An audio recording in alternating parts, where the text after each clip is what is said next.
Good evening and welcome to the Tuesday, March 3rd, 2026 regular business meeting of the Olympia City Council. For the record, we have a quorum with all council members present tonight.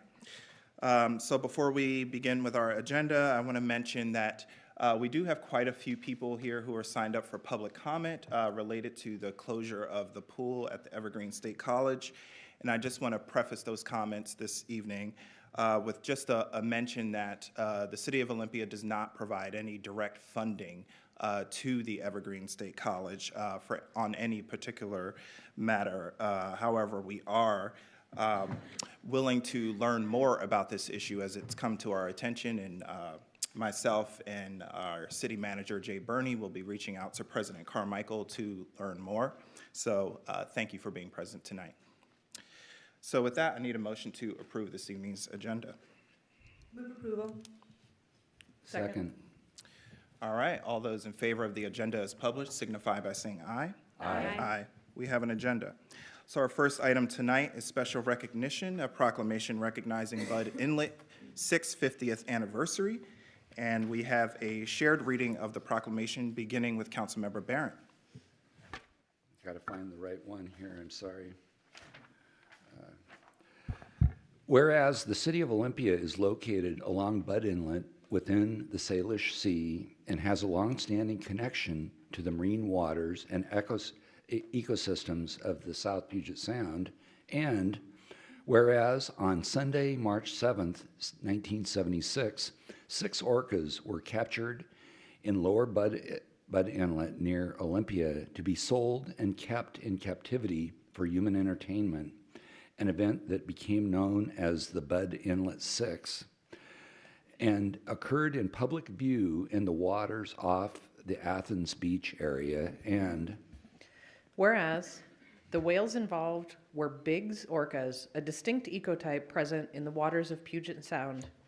And whereas during the same period, the Evergreen State College hosted the first International Orca Symposium, March 12th through 13th, 1976, which brought together scientists and researchers focused on the study and welfare of orcas in the Puget Sound and coincided with the events in Bud Inlet. And whereas concerned community members' attention to the Bud Inlet 6, together with scientific input and civic engagement, contributed to legal and political actions that resulted in the release of the captured whales and the end of live orca capture in Washington state waters. And whereas Washington state leaders at the time, including Governor Dan Evans, Attorney General Slade Gorton, and aide to Governor Evans, Ralph Monroe, played key roles in these matters, reflecting the involvement of state leadership in addressing the matter. And whereas the City of Olympia acknowledges its place in this chapter of regional environmental history that influenced national policy and recognizes the value of public awareness, education, and stewardship of shared natural resources. And whereas this event grabbed the attention of U.S. Congressmember Warren Magnuson, who introduced and helped pass federal legislation to ban the capture of orcas in all U.S. waters. And now, therefore, be it resolved, the Olympia City Council does hereby proclaim the year 2026 as Bud Inlet 6 50th anniversary year, and further designates March 7th, 2026 as Bud Inlet 6 Commemoration Day, and encourages residents, educational institutions, and community organizations to observe this anniversary through appropriate educational and reflective activities throughout the year. Signed in the City of Olympia, Washington, this 3rd day of March 2026, Olympia City Council, Dante Payne, Mayor.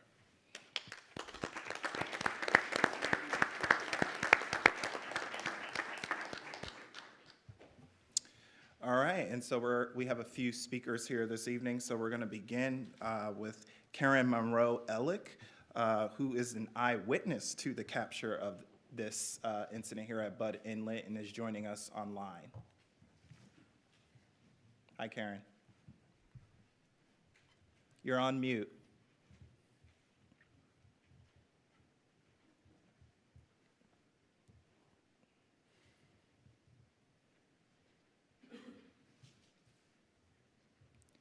We can't hear you.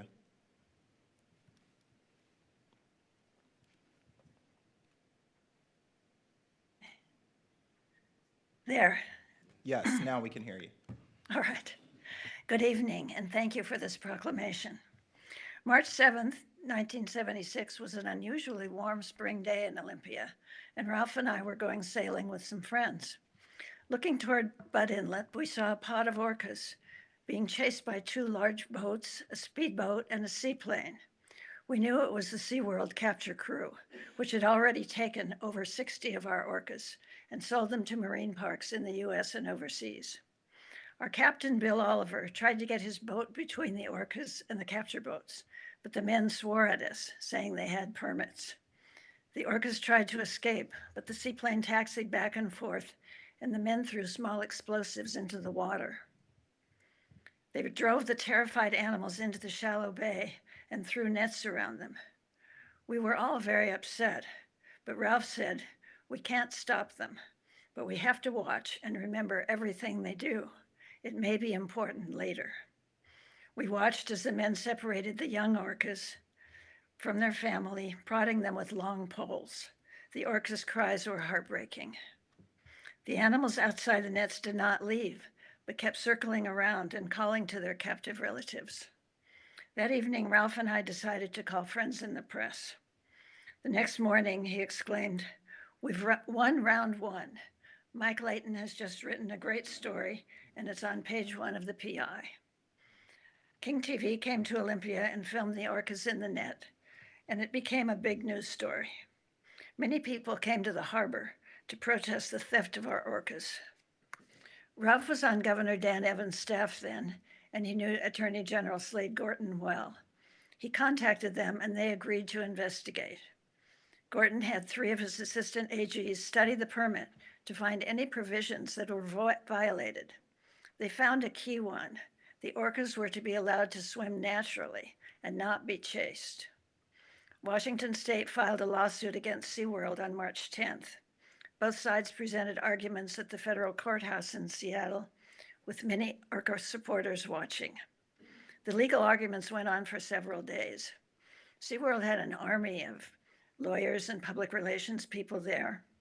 Our sailboat crew submitted affidavits about what we had seen.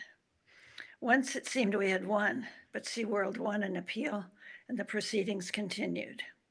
However, SeaWorld personnel were worried about their public image. Negative information was coming out about previous captures, including the drowning of 4 young orcas they had tried to cover up. Finally, on March 23rd, SeaWorld signed an agreement that they would never capture orcas in Washington waters again, and the Bud Inlet captives would be set free. The courtroom erupted with joy. Thank you.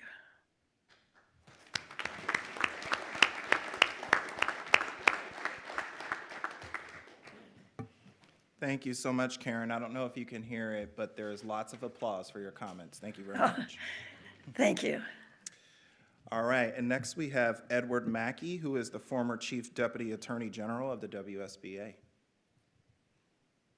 He's making his way to the podium.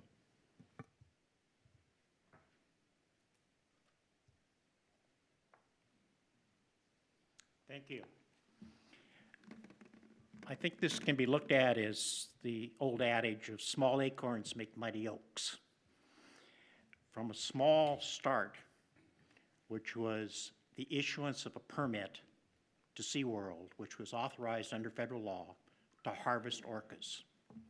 However, how they sought to do so was a different question. Ralph and Karen, going out sailing, observed how they were functioning, including dropping explosives, frightening the animals in every way.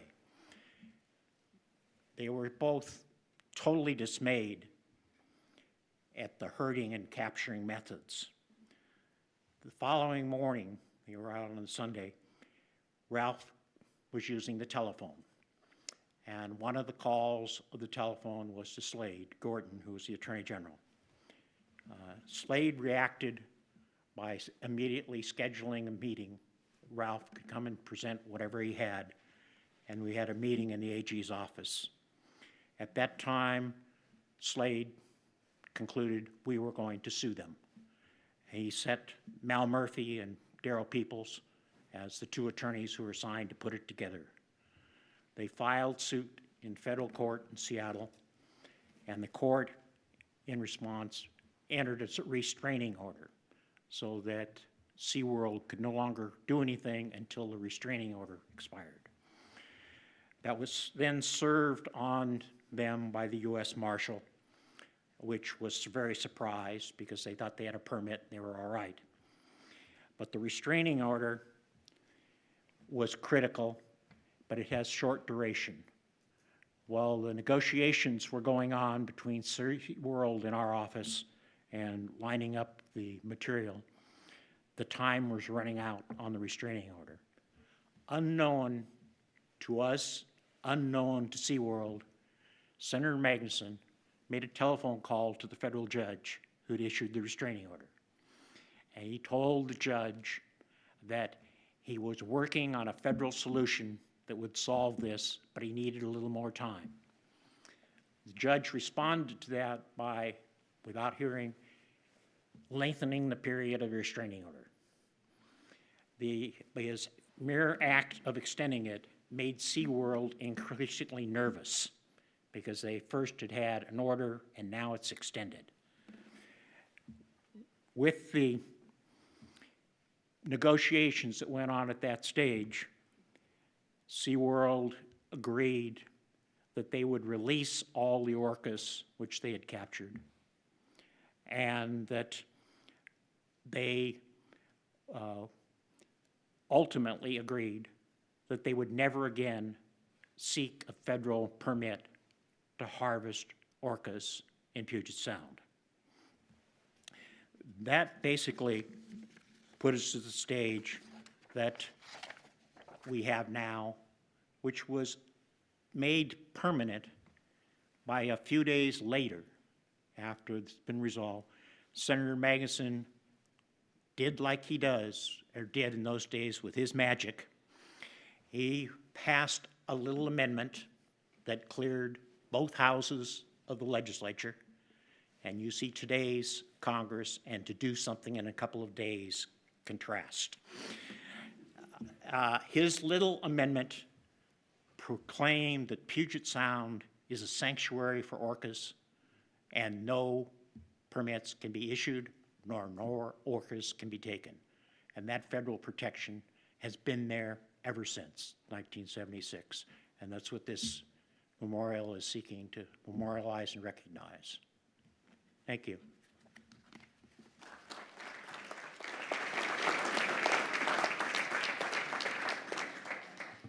Thank you, Mr. Mackey. All right, any comments from council? Councilmember Madrone, followed by Councilmember Gilman. Yeah, I just appreciate both of you for sharing the history on this. It's really, really cool to learn about it. And also, what a stellar example of collaboration between state and federal government and with bipartisan collaboration. I really love hearing those stories, so thanks so much for sharing them. Councilmember Gilman. Thank you. Thank you for bringing this to us. I think in the 50 years that have gone by since, that there's a pretty strong consensus that these orcas are both smart and they have feelings. And that was something we didn't really acknowledge at that time. And I just want to call attention that over the last few years, we've had two different groups come to us to ask us to support measures around rights of nature. And rights of nature asserts that ecosystems and species have the same inherent legal rights to exist, to thrive, and to regenerate, just as we offer as human rights. So I just want to plant that seed that that's one path to continue this work, because I think it's important work, both in the interest of the other creatures and of our own lives. So thank you for bringing this. Mayor Pro Tem Nguyen, followed by Councilmember Green. Just wanted to say thank you for our speakers tonight. You both really helped add color to something that I and many others in this room did not witness. And so hearing you, Karen, talk about the way in which they capture the orcas and dropping those bombs, I didn't realize that. and into the waters, and that helps us really kind of get into that time and how it really happened. And then same with Mr. Mackey of talking about, you're right. Getting something through our federal Congress is that's no easy feat. So just really appreciate both of you being here today. And I want to thank community member Brad Ferber. He's in the back there, actually right in front of me. And if it weren't for your persistence and your advocacy of bringing this across tonight and saying, hey, this is a part of our history that's truly unique and truly important. And not only should we make that as a special recognition item tonight, but also how do we work together to further that education throughout the year. So thank you so much for that, and I look forward to staying connected and figuring out how we might share throughout the year. And also, I'd be remiss without thanking Assistant to the City Council, Melissa McKee. In order to have something like this tonight, it's a lot of, I think sometimes, people can take it for granted for special recognition items that come up every business meeting, but there's someone behind the scenes pulling all of those pieces together and making sure that every speaker that comes here tonight knows why they're here, what to expect, and feels comfortable doing so. And great work with writing. So thanks so much, Melissa. This is a big deal that right in the sort of Olympia Puget Sound waters that we're able to influence national policy. That's a big, big deal. Thanks. Well said. Councilmember Green. Thank you, Mayor Payne. I just want to echo my council members' comments. Ms. Alec and Mr. Mackey, what an incredible story. And not growing up in Olympia, when this came to us, this was a totally new story for me, and the context that you gave to it was incredible. And I just want to share I'll call it a silly anecdote, but I feel like points to some of the generational impact that I now know kind of started in Olympia is that over the weekend, my kiddo came across the movie Free Willy on a streaming service, right? Millennials, elder millennials, we remember this. It's problematic. I'm not going to advocate necessarily for people to go watch it, but the gist of it is the opening scene is people capturing an orca out in what is assumed to be Washington or Oregon waters. And my child, who's 10, could not understand for the life of her why someone would do that to a whale. And so to go, in one generation from where it had to be a fight and somebody witnessing this and this incredible federal and state partnership work to get this to end to, we now have generations that cannot imagine a world where someone would do that to an orca, or certainly not a world where an orca would live in a small tank. And so I just thought that was a fun connection between again, just family experience this weekend and this story. But thank you both again for bringing this with us and for being part of such an incredible legacy. Thank you. Councilmember Barrett. Thank you, Mayor. And thank you, Karen, for your leadership. I just want to reflect on the state's people that were so integral to this, that Karen told the story of. Former Secretary of State Monroe, Warren Magnuson, our U.S. Senator, and the governor, Karen herself, and the difference that a liberal media can make, because both the PI and the King TV were different creatures than what we see today. And anyway, people pulling together really can make a difference, and I think it's an inspiration to us today. So thank you. Thank you. Well, I'll just say that, the proclamation calls for educating our community members, and we'll start with the mayor, because I just learned about this thanks to this proclamation request coming through. I had not known about this history right here in our community, and so I thank you all for bringing this to our attention, because I learned something new. I knew we weren't going to get through this conversation tonight without Free Willy coming up somehow. But I think it's a good movie, and he makes it back to where he belongs. So yeah, it's okay. The whale parts are You know, it makes me think too about friends and family of mine who are back on the East Coast who have never been here to Washington State, and they think we see them all the time.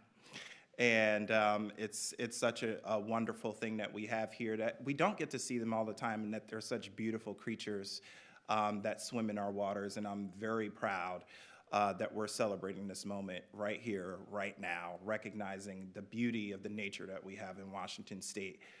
Karen and Edward, thank you so much for sharing your comments, and thank you for being a witness and for working and advocating for those who can't advocate for themselves. So I have a few copies of the proclamation here that I'd like to present to you tonight, if you come up to receive them. Thank you.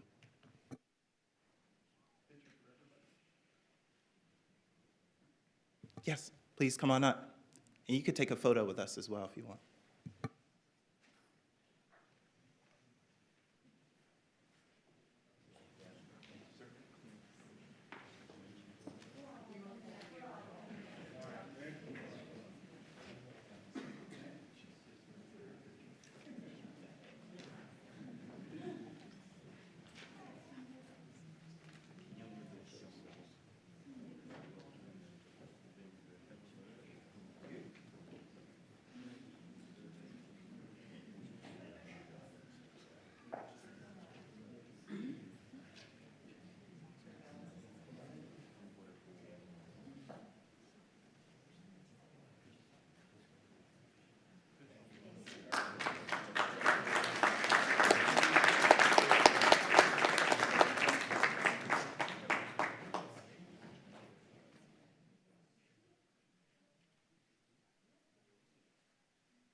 And Karen, I don't know if you're still on, but we'll make sure that we get you a copy of the proclamation as well.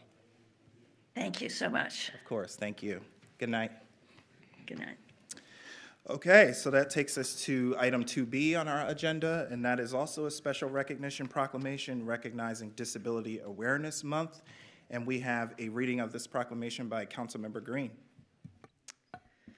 Whereas the City of Olympia recognizes that persons with disabilities are a valued and vital part of our community as workers, civic leaders, business owners, veterans, family members, and friends. And whereas the City of Olympia acknowledges that individuals with disabilities make meaningful contributions to our community, yet continue to face barriers that limit access to opportunities and full participation in our community.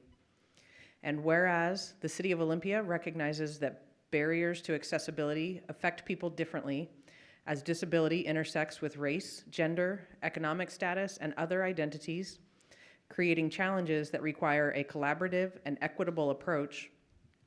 And whereas the City of Olympia recognizes the ongoing efforts of individuals with disabilities, disability advocates, organizations, and community members who work to remove barriers and promote inclusion. And whereas the City of Olympia is committed to promoting accessibility, upholding the rights of persons with disabilities, and working to ensure all individuals can fully participate in community life. And now, therefore, be it resolved, the Olympia City Council does hereby proclaim the month of March 2026 as Disability Awareness Month in the City of Olympia, and urges the community, both individually and collectively, to take part in education, advocacy, and actions that support accessibility and inclusion. This includes recognizing the contributions of individuals with disabilities and working together to support the best quality of life for every member of our community. Signed in the City of Olympia, Washington, this third day of March 2026. Olympia City Council, Dante Payne, Mayor.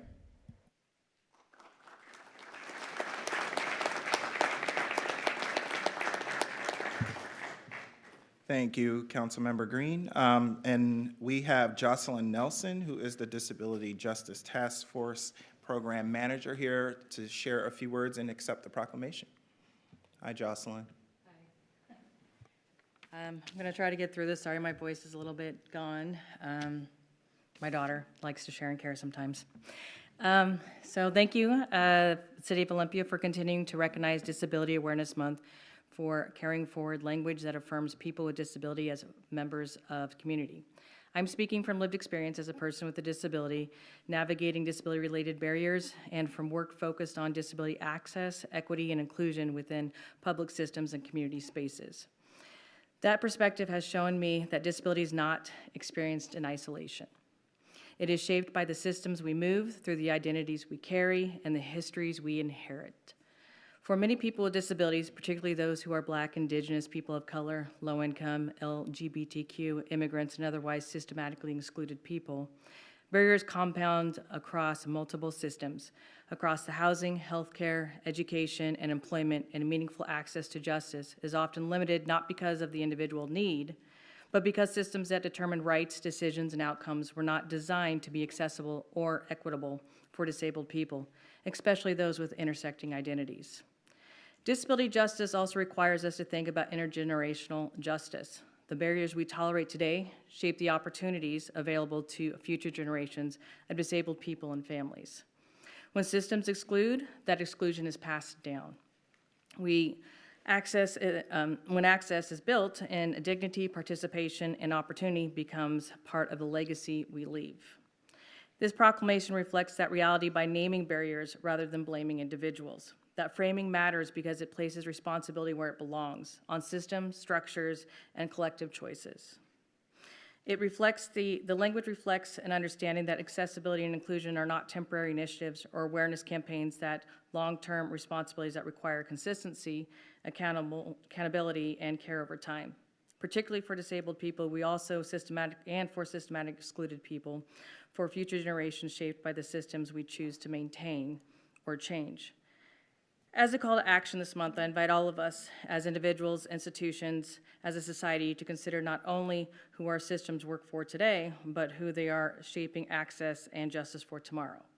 To listen to people with lived experiences, particularly disabled people and those who are systematically excluded, and how to recognize overlapping intergenerational forms of exclusion and how it shapes over time. To take concrete steps, large, small, and remove barriers to support full participation. Thank you.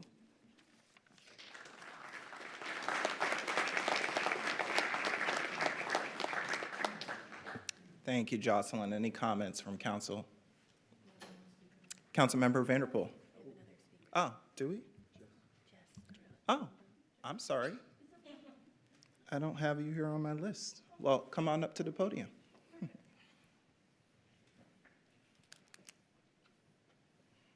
And City Manager Bernie is on his way over to assist you with the mic.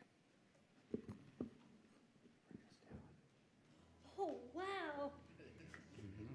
I was wondering how that was going to work. If you come right here. All right. Well, this is exciting. I just want to commend you all for this beautifully written and thoughtful Disability Awareness Month proclamation. It goes a long way toward helping people with disabilities in Olympia feel seen, heard, and respected. Elevating the experiences of people with disabilities also elevates the work that needs to be done to promote effective access in every aspect of daily life. My hope is that this proclamation also highlights the importance of taking people with disabilities into account when leaders make decisions. Again, I deeply appreciate the recognition of people with disabilities in the community tonight.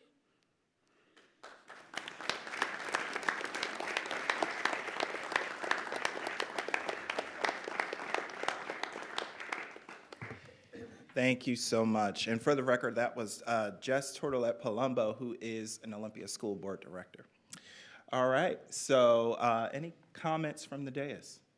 Councilmember Madrone, or excuse me, Councilmember Vanderpool, followed by Councilmember Madrone. Thank you, Jess. You're my favorite school board director. Don't tell the others. I just want to talk about one aspect of which the city is getting more involved in, particularly the accessibility side of this. So in May, the Land Use and Environment Committee will be looking at a study that we're doing right now on, well, we've already done the study, but there's feedback opportunities for the public to be involved in sidewalk repair. I bring this up because accessibility is key, right? Getting around the community is key, ensuring that folks have access around our neighborhoods. And so I'm just plugging that and just saying that there's opportunities for us to give feedback, and we'll be working on that in May. Thank you. Councilmember Madrone. Lovely to see you here, Jess. Look forward to the joint meeting between the city and the school board when that comes up. And Jocelyn, I want to thank you for being here. It's good to see you here again, too. So Jocelyn's one of the founding members for our Social Justice and Equity Committee. And one of the things that I remember you saying when that work was concluding after you all had given your recommendations on what the commission should look like, I remember your parting words were like, please don't forget about people with disabilities. They're often the first to become invisible, especially with DEI type work. And I haven't forgotten that at all. And I know this council is very committed to making sure everybody's included in what we do as a city. You know, we went through a really, really tough budget process last year, where one of the potential cuts was our ADA coordinator, and we found a way to retain that position because, again, I was reflecting on your words, and I was like, no, we can't let this work go. And you know, the council was, you know, we're all in agreement that is really important work to move forward. So, thank you both for bringing your voice to the chambers tonight. Thank you. Councilmember Gilman. I appreciate you both speaking tonight, and I really see this as part of our belonging work that we're trying to do broadly. And I had a little plumbing up after our last conversation about Briggs Village and how much do we hold on to the hope of that urban village, that our conversation didn't include how valuable a walkable urban village sort of neighborhood is for people who don't drive a car, and for people who have other kinds of mobility besides the soles of their shoes, that we didn't consider that in the deliberations. And I appreciated the folks who reached out afterwards saying, you know, this is my mobility, and I live in the apartments right there, and keep it a walkable neighborhood. So I just wanted to highlight that it's as much work as we've done about having boards and commissions and studies and having conversations about emphasizing belonging, it's still a challenge for me to incorporate it in all of the decisions that we need to make. So thank you for being here and for elevating this tonight. Thank you. Any additional comments? All right, well, I'll just say, Jocelyn, it's good to see you again. You come each year to accept this proclamation, so good to see you. And Director Palumbo, it's good to see you also. Every year when we do this proclamation, I think about the significance and the importance of both visible and invisible disability. And the more we have this conversation, the more people start to report that they actually have a disability once they realize that it's not just about being physically and visibly disabled. We do see each year, it seems, at least in my opinion, I start seeing more representation on television and in movies. I see different organizations putting more efforts into accessibility. And so I see this conversation growing and this dialogue growing and getting bigger and bigger. And unfortunately, for a time, it's often led by the people whom it affects. And now we're starting to see a little bit more, we're hearing more voices of people who maybe don't have a disability who are advocating as well, which is really great to see. And every year I say this, but it's true. You know, if there's ever a reason to care about this issue, you could become disabled tomorrow. And so this is about all of us, even if you don't currently have a disability at the moment. And so it's so important that we continue to advocate for accessibility and equity for our folks who are disabled, whether that disability is visible or not. So thank you so much for being here tonight. We would also like to take a photo with you if you would like, and I have copies of the proclamation for you. So thank you.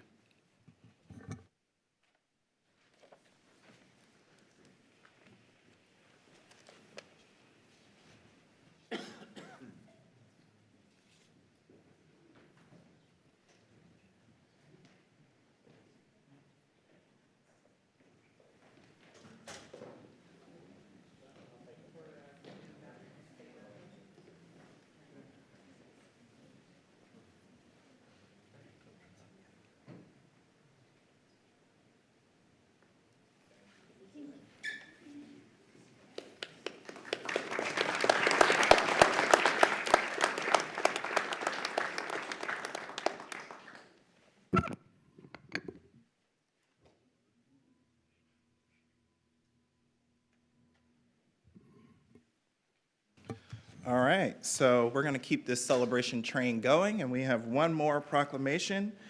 Item 2C on our agenda, which is a proclamation recognizing the 140th anniversary of Olympia's stand against anti-Chinese violence. And we have a shared reading of this proclamation beginning with Councilmember Madrone. Whereas, by the latter half of the 19th century, the Puget Sound region received an influx of settlers from around the world. Among them were Southeast Chinese immigrants who provided a much-needed labor force in constructing new towns in the region, including Olympia. And whereas, before the arrival of Chinese immigrants, most of Olympia's streets existed only on paper.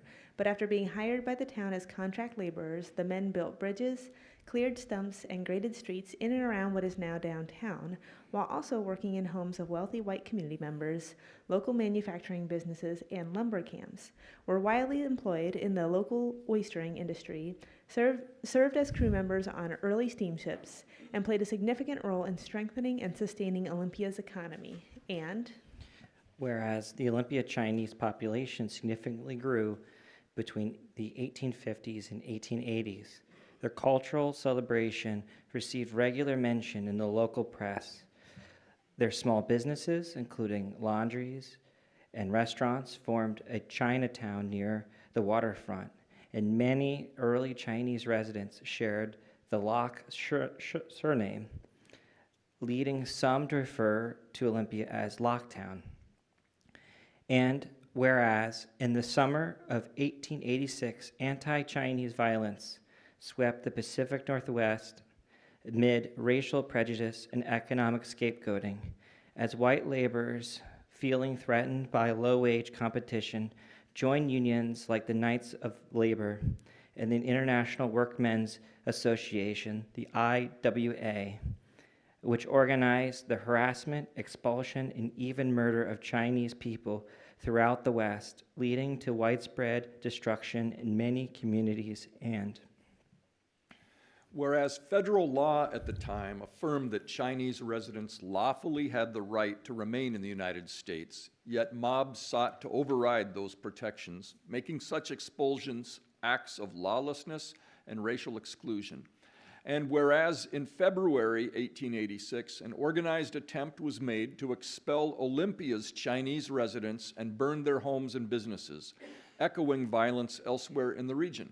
And whereas Olympia Mayor Answorth Chambers, Sheriff William Billings, and City Marshal Fred Goyette acted swiftly, working together to uphold the rule of law by maneuvering the mob and quickly deputizing residents to form a protective barrier that prevented bloodshed and destruction, arresting mob leaders and IWA members John Hetzel, Louis Bales, and Ernest Gooding, demonstrating that community responsibility can prevail even in times of deep division. And whereas federal courts secured convictions against some organizers, a rare act of accountability during an era when racial violence often went unpunished. And whereas we acknowledge that anti-Chinese sentiment existed locally, that interventions came only when violence was imminent, and that systemic racism persisted long after, such as giving Chinese community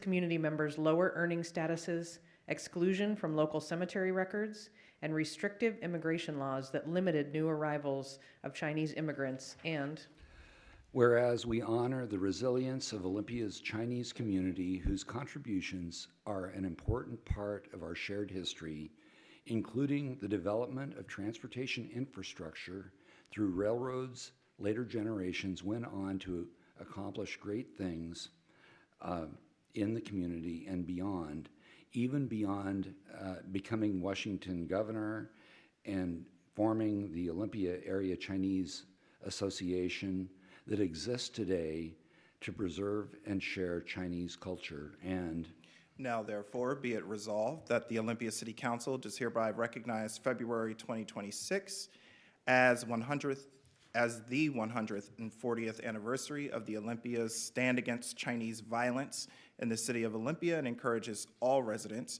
to remember both the courage shown in injustice that made such courage necessary, to learn about the honor, the contributions of Chinese community members past and present, and to reaffirm our commitment to equity and inclusion for all, and the importance of knowing our rights and protecting our neighbors then and now. Signed in the city of Olympia, Washington, this 3rd day of March 2026, Olympia City Council, Dante Payne, Mayor.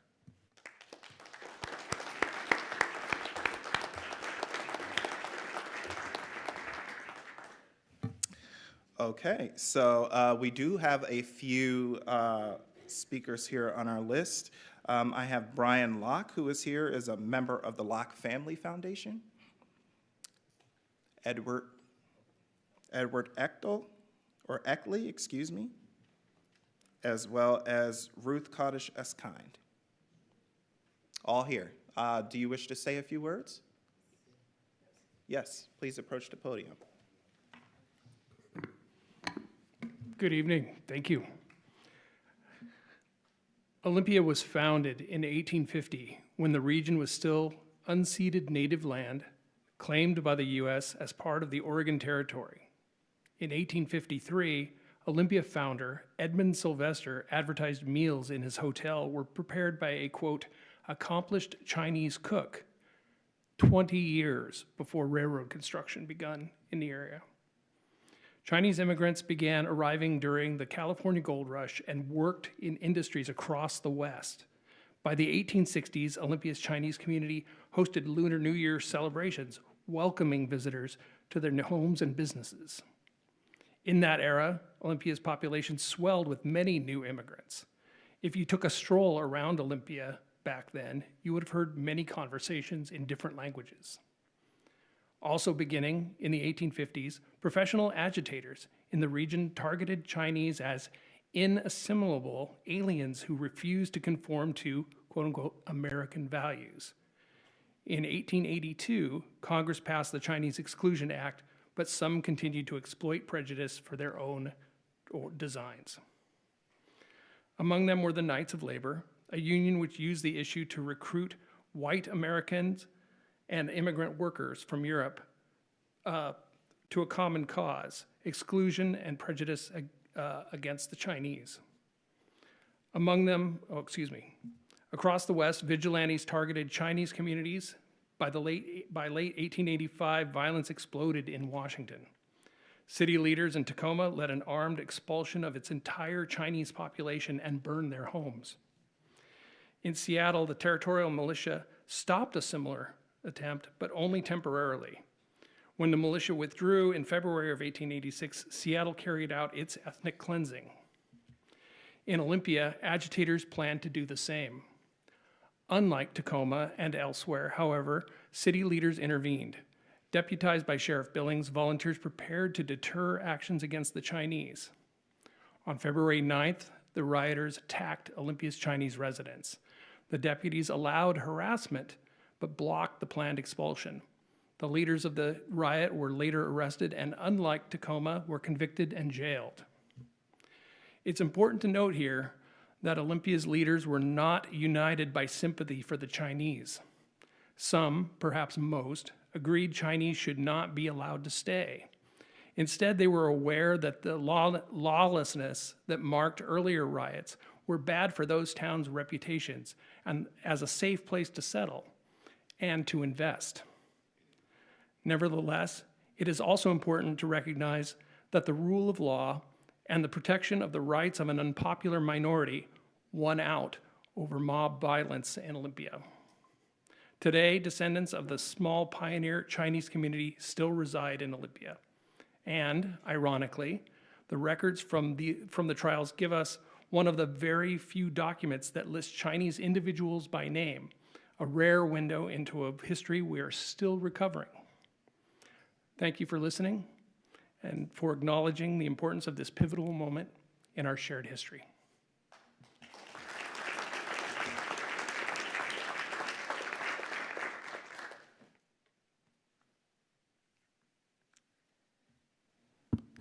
Thank you.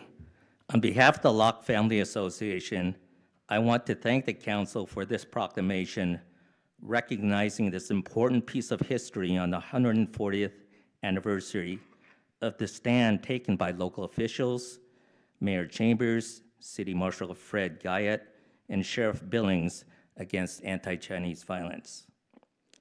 Of the 135 Chinese victims of attempted anti-Chinese expulsion in the case of U.S. versus Montgomery, District Court of 2nd Judicial District of Washington Territory, of those 135, 28 had the surname of Locke. They were Locke family members. We do not know all of the descendants, but we are working on that research right now.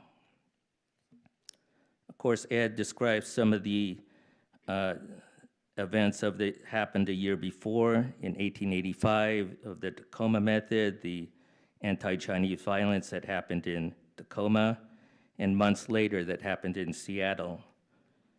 So I asked some of my relatives, including my uncles and my dad, why Olympia? Why didn't the anti-Chinese riots happen here? And they had some pretty interesting thoughts on that and history, knowing some of their people like my grandfather and some of my uncles who were here approximately about that time. This is what my dad said. Many of our ancestors were labor brokers. They owned small businesses. They were ingrained in the small business community. They established relationships. So there's likely that there was some, of course, there was some benevolent reasons why there was not a riot here, but quite honestly, some of it was strictly business. Discrimination did not totally go away after this anti-Chinese riot was quelled. Many businesses had left the old Chinatown by the 1940s.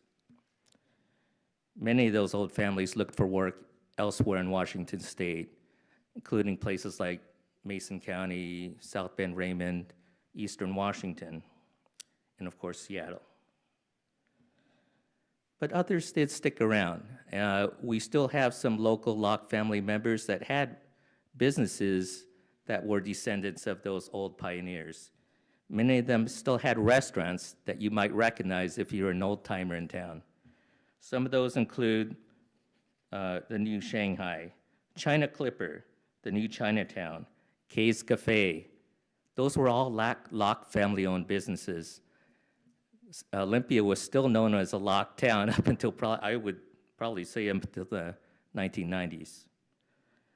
So I just would like to thank the council again for this proclamation. It recognizes a very important piece of history, and it is something that, you know, as current Chinese community members know that, you know, sometimes history can repeat itself, you know, but we understand that this is a very progressively minded community, and they do take a stand. So thank you.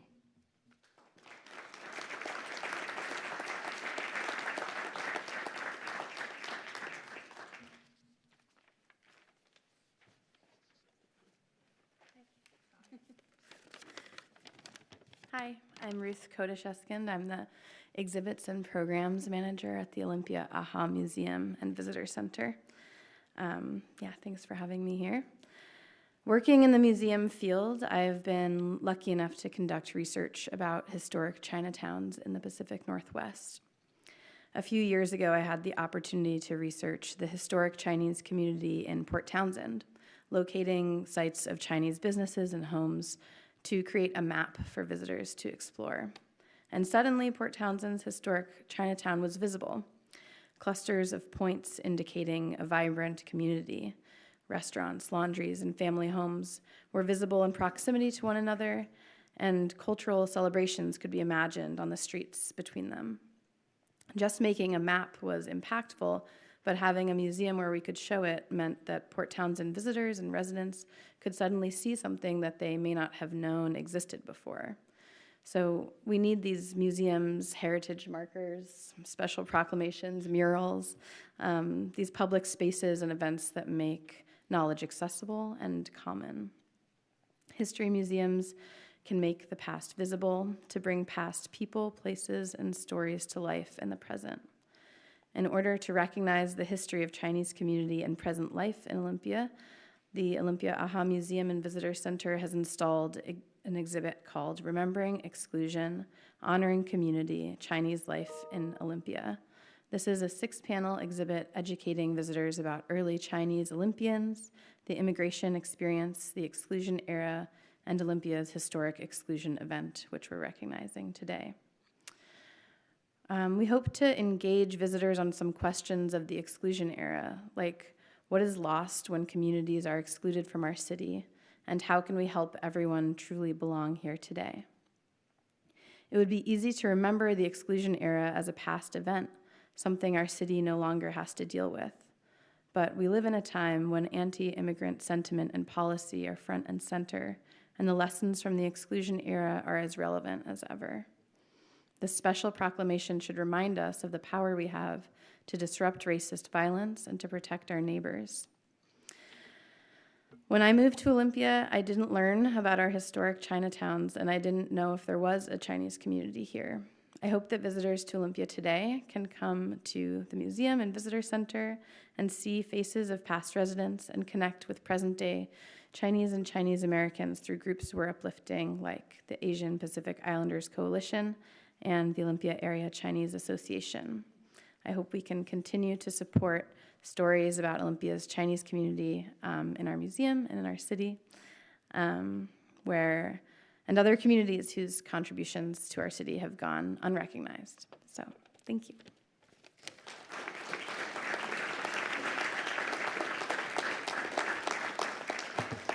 Thank you all so much. So same process here. So we're going to begin with some council comments, and then we'll call you back up to accept the proclamation and take a photo. And we'll begin with Councilmember Barrett. Thank you, Mayor.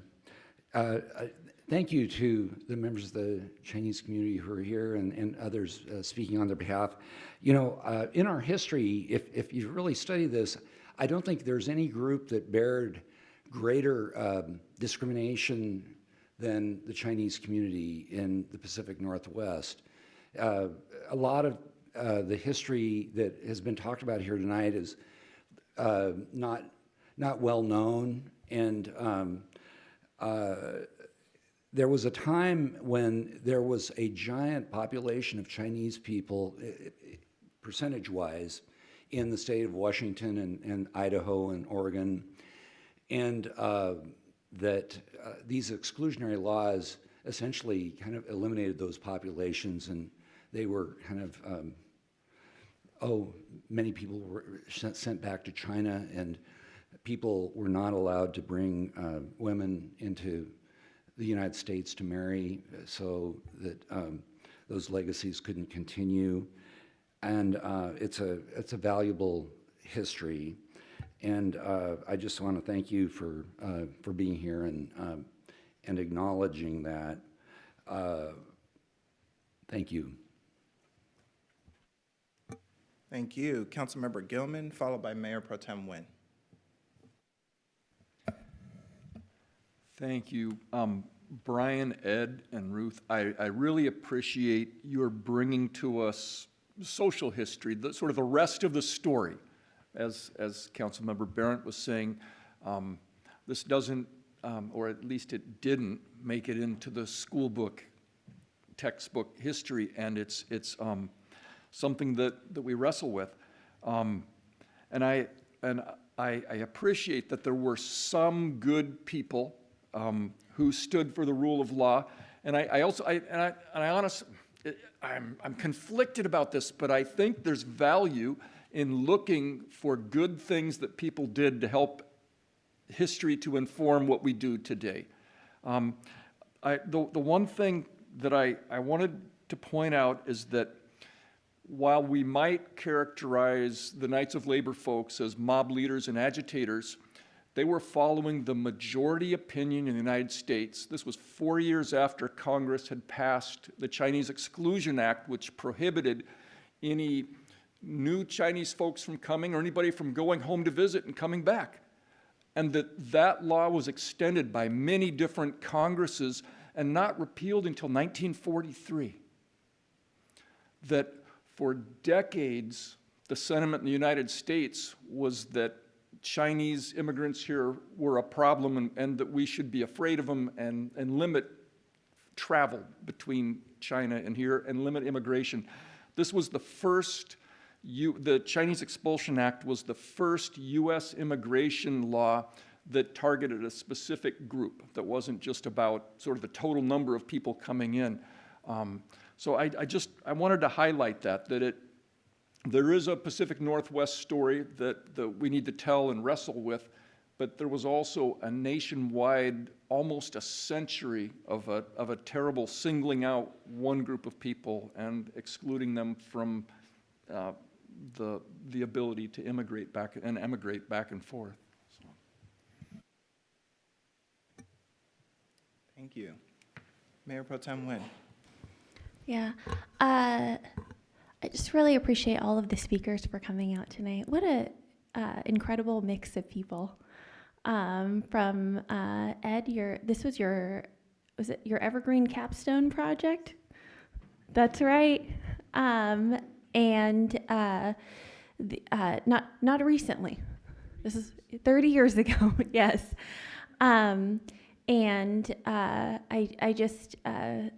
Yeah, what a great mix of speakers we had.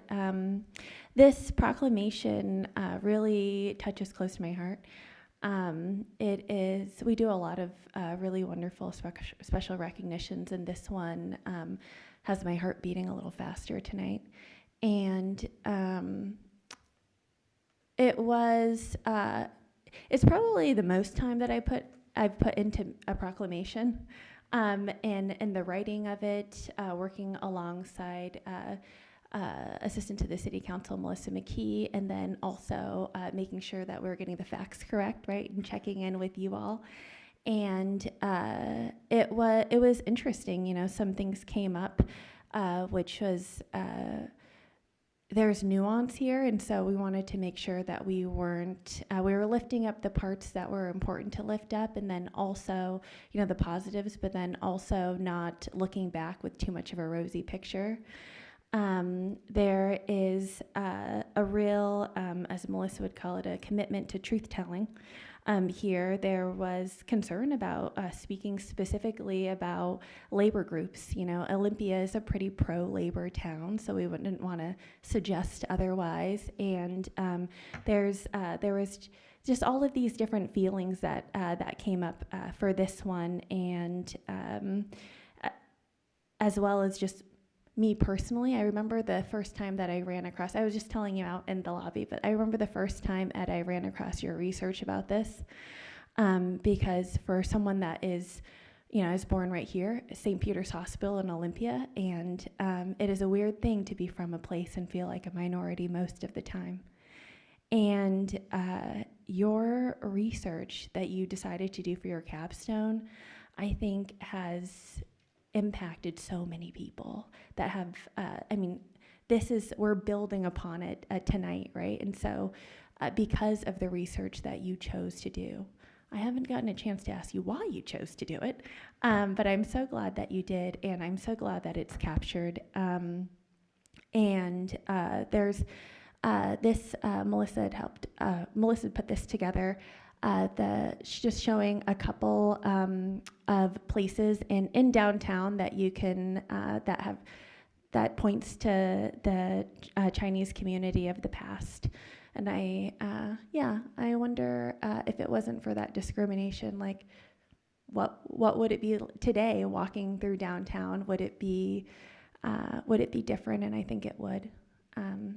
Anyways, sort of a stream of consciousness, but I'm feeling a lot of great things. I'm so happy this is happening tonight. I sort of can't believe it at the same time. And I think it's really important. I hope people will go and see the exhibit.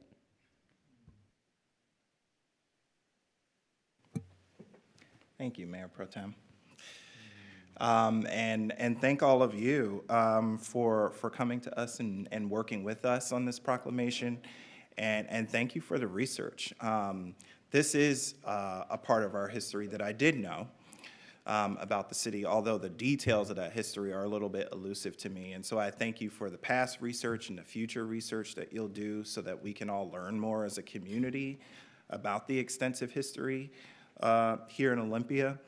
I just kind of want to say a few words about where the current moment that we're in, and how it's so important that we make sure that we are telling this history over and over.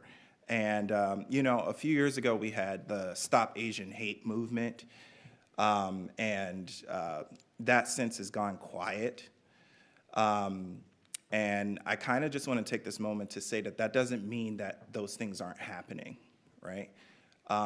It just simply means that it's not in our current media cycle. And so that's why it's important that history like this, especially when it's hyper-local, that we continue to lift it up and tell it over and over. And it's really important for us to think about the future as well. So where we look at how we're demonizing and otherizing others who may not look like us or speak like us. And frankly, with our relations with China right now, I think it's important when we think about the future that we look to our neighbors and we make sure that we check our biases, right? And remember this history in our community, that we do not slip into these poor habits of demonizing and otherizing other people who don't share our experiences, our culture, or who look like us. And so that's why I'm so thankful to you, because I think that this history will be very relevant to tell in the coming years. And I also want to say that, how fitting it is that, the city's first mayor of color was Doug Ma, who is Chinese. And, the significance of that, I think, is important. I wasn't here at the time when he was elected, but we're talking about it now. And I think that says a lot about this community. We think of ourselves as this, really progressive city, and this tells a different story of what things were like, even though there were people that were on the right side of history then. And so I thank you for this. This is important. And Mayor Pro Tem, thank you for your work and for your representation as well, which I believe makes you the second following Doug Ma. And it's important that you are sitting up here with us. And thank you for representing your community so well. And I, just look forward to learning more about the extensive history here in Olympia. So we have a few copies of the proclamation here that we'll present you with and take a photo. Thank you.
All right, great way to start the night. Okay, so why don't we go ahead and take a quick, are you done? Okay, we'll take a 5-minute recess so that Mayor Pro Tem can say her goodbyes.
All right, so we're going to come on back. And at this time, we're going to turn to our public comment section of the agenda, and I'll turn it over to the Mayor Pro Tem. All right, so we have all in-person public comment today, no virtual sign-ups. So that's sort of a treat. Councilmember Gilman agrees. So each public commenter, for those of you that may not know, each public commenter gets 2 minutes. I'll call a few names at a time so you know when to get ready, and so you'd stand up and walk to this podium here. Go ahead and start speaking into the mic. You'll see 3 colors before you in sort of stoplight colors. When it's green, you're good on your 2 minutes. Yellow means to kind of wrap it up, and red is you're done. So with that, you also have a 2-minute timer here. So if it does go red or you do cut off at 2 minutes, go ahead and wrap up your comments. And if I do start thanking you, that's me politely telling you to please move on so the next public commenter can come and speak. If you don't get a chance to provide all of your public comments, you can also contact us via email as well. And you can send in written comments that way. So with that, I'll go ahead and go down the list here. So we have Ashton Myrick, followed by Joseph Kim, followed by Brent Barnes. And please do say your name into the mic for the record.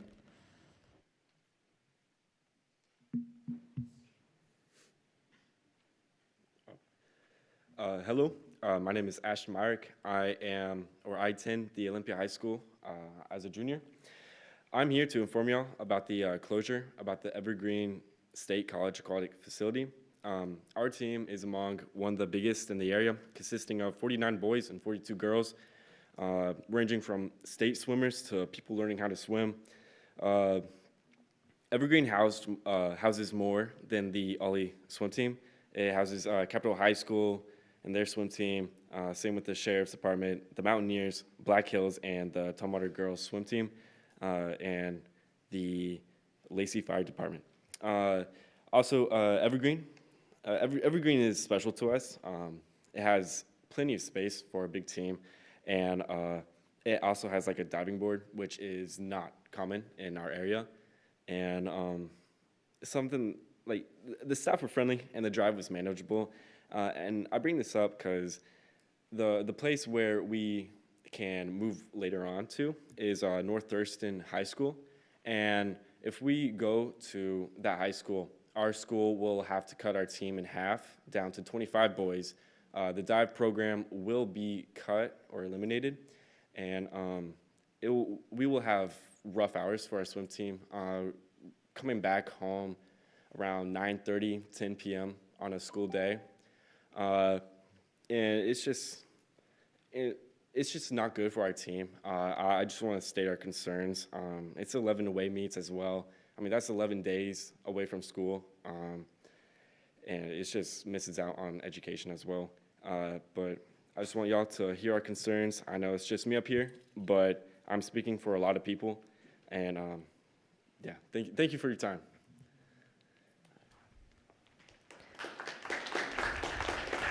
Thank you.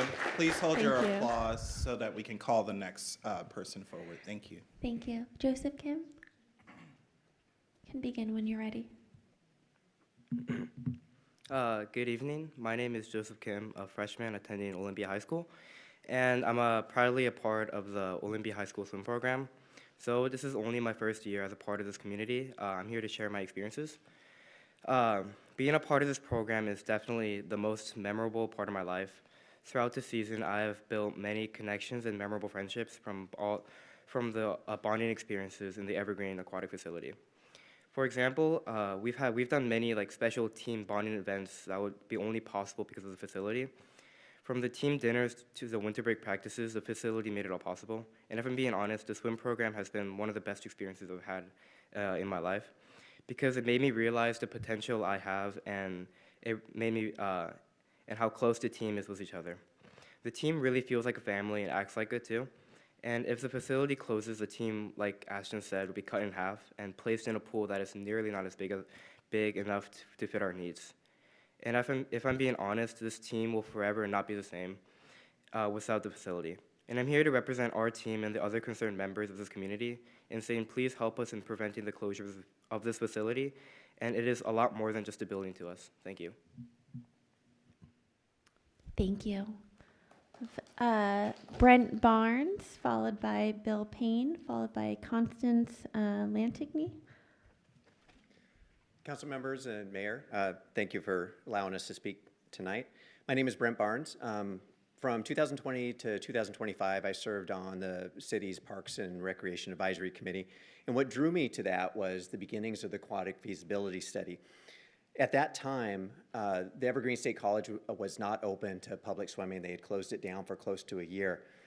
And the thought at the time was that Evergreen would make a really good pool for a bridge between the time it would take to fund, build, and open an aquatic center, and that the YMCA might be able to facilitate management of that. At the time, they had about $1.9 million in deferred maintenance. My understanding is that deferred maintenance has been resolved, it's been addressed.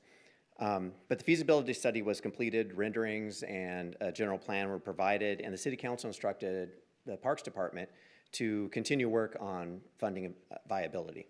Around 2022, the project was shelved due to non-related budget concerns elsewhere in the city. Last week, the Evergreen State College decided to shut down the pool permanently. Because Tumwater, Olympia, and the associated school districts have never prioritized building pools, this closure decision will impact the viability of 6 high school swim programs across 4 schools, training for at least 1 fire department, 1 law enforcement department, lap swim and open swim availability for community members, and swim lessons for children. When the feasibility study was done, it was estimated that it would cost about $30 million, which would be a lot more in today's dollars to build the aquatic center. So it really makes sense to look at keeping this pool open and funding the operational costs. So the school districts currently are paying around $70,000 to Evergreen for their high school swimmers to use the pool. I encourage the city to engage with the Evergreen State College and other partners to find ways to make up the operational cost difference to keep this pool open. Thank you. Thank you. Bill Penn? Thank you, Mayor. Thank you, Council. My name is Dr. William Penn, and I've been in this community for about 42 years. And I'm presently now coaching, volunteering with Olympia high school team, both boys and girls. And it's been a fabulous experience working with these exceptional student athletes.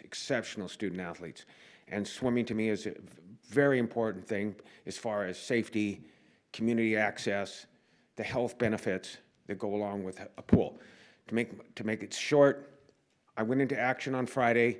I spoke to the governor's office, the lieutenant governor's office, to Dan McCune, who's our senator, who did get back to us. And I have today went to the president of the Evergreen College. I spoke to his secretary, he was not available, and left a detailed message.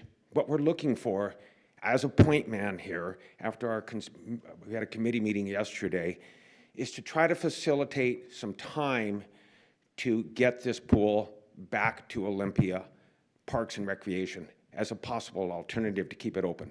They do not have the funds. It's obvious they don't have the funds, and they got a big cut from the state, $2.7 million. So I understand their viewpoint, but we still need to keep this facility open. Right now it closes June 6th. That only gives us 2 months, and that's not enough time. What I'm proposing to do is to get money available so we can keep it open another 3 months through September, and that's what I proposed to them today, and have them get back with me. And then from there, we can maybe get a coalition of city, Parks and Recreation to possibly be able to facilitate and take over the facility. Thanks very much for your time. Thank you. After Constance, we have Henry Vetz and Peter Gutchen. Hello, I'm Constance Lantang. I am an Evergreen graduate from the class of 2002, and I support keeping the Evergreen State College pool open.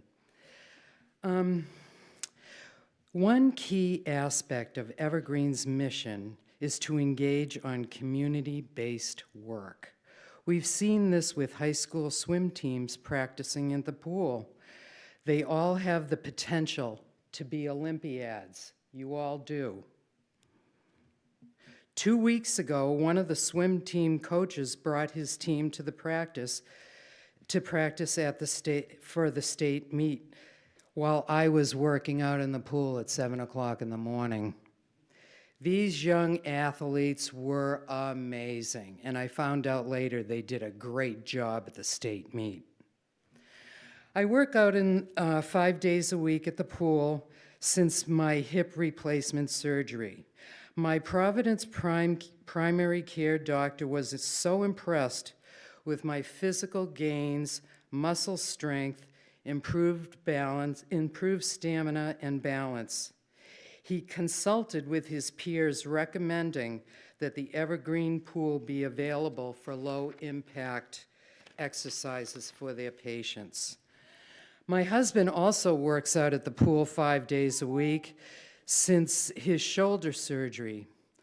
Olympia ortho surgeon, his surgeon, was impressed by his physical gains and range of motion. Water Rehab's low impact has greatly improved his shoulder functionality. A few months ago, I started working with 2 Evergreen lifeguards who were approved for funding for certification for water aerobics. And I was working with them on a consulting perspective. Oh man, it's almost 2 minutes. Thank you. Sorry. You can email me your comments. Oh, that's all right. Okay. You're not the first to go over. With that, we have Henry Vetz. Henry Vols, Olympia High School swim coach. Pools are a vital resource to the community, as much as roads, parks, or government buildings. Pools save lives just like our fire and police departments. They are not businesses, they are services. And they are especially important for those of lower income and becoming more important as Thurston County becomes more diverse. In households with an income less than $50,000, 79% of children have few or no swimming skills.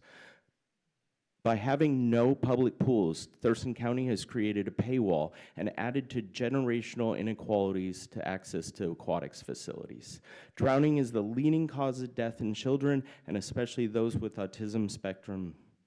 They are 160 times more likely to experience fatal drowning than the general pediatric population. But professional swim instruction like those offered at Evergreen and the Olympia schools reduce drowning in young children ages 1 to 4 by 88% and 64% for children above 5. The Olympia swim and dive programs and coaches hosted a 100% free swim and dive camp last year. We hosted 200 children and plan to host it at Evergreen State College Pool this summer to provide even more free lessons until we were informed that it would be closed. You may not know this, but you are likely, and you and your family have been directly impacted by Olympia School District students. If you swim at the YMCA, Tanglewilde, Lacey Parks, Tumwater Valley, more than likely your guards were Olympia swimmers. If your child learned how to swim, they probably learned from an Olympia swimmer. There is no comparable facility. There is simply not. It is not just used for competitive swimmers. We learned about the elderly, the disabled, the ones with limited mobility. It is the most important low-impact activity that they can do. All we're asking is we're pleading the county, the districts, the sheriff's office, anyone to work with Evergreen to help keep this invaluable resource open, and we hope to continue to prevent drownings for the future generations of Olympia. Thank you. Thank you. After Peter Gutchin, we have Chad Kate and Olivia Smith. Good evening, council members. My name is Peter Gutchin. I'm with the Northeast Neighborhood Association, and I'm also the newly elected chair of the Council of Neighborhood Associations. Before I dive into my comments, I'd like to introduce the rest of our esteemed executive committee for the CNA, our vice chair, Karen Sweeney, with the East Side Neighborhood Association, our secretary, Melissa Allen, with the Bigelow Highlands Neighborhood Association, our communications coordinator, Daniel Garcia, with the Downtown Neighborhood Association, and our programs and events coordinator, Grace Fletcher, from across the bridge with the Southwest Olympia Neighborhood Association. I'd also like to recognize our former chair, Larry Driza, for his many years of exemplary service to the community. I am here tonight to celebrate and recognize Olympia's gloriously unique and diverse neighborhoods, and to turn the page on a new chapter in the CNA's relationship with the city. That starts with listening to learn what's important to the people who live, work, and play in our community. It starts with events like the CNA's Community Priorities Forum that you'll learn more about tonight from Daniel later this evening. That packed these chambers on January 24th with people thirsty to be heard and to connect with their neighbors. The energy in this room that night was electric, and lots of ideas were shared on how to address our community's most pressing problems. I am here tonight to invite the city to partner with us to tap into that energy and into our community's deep reservoirs of skills, talent, knowledge, passion, creativity, and collective wisdom to help Olympia and its neighborhoods flourish and thrive. Thank you for the time tonight. Thank you. Chad Kate?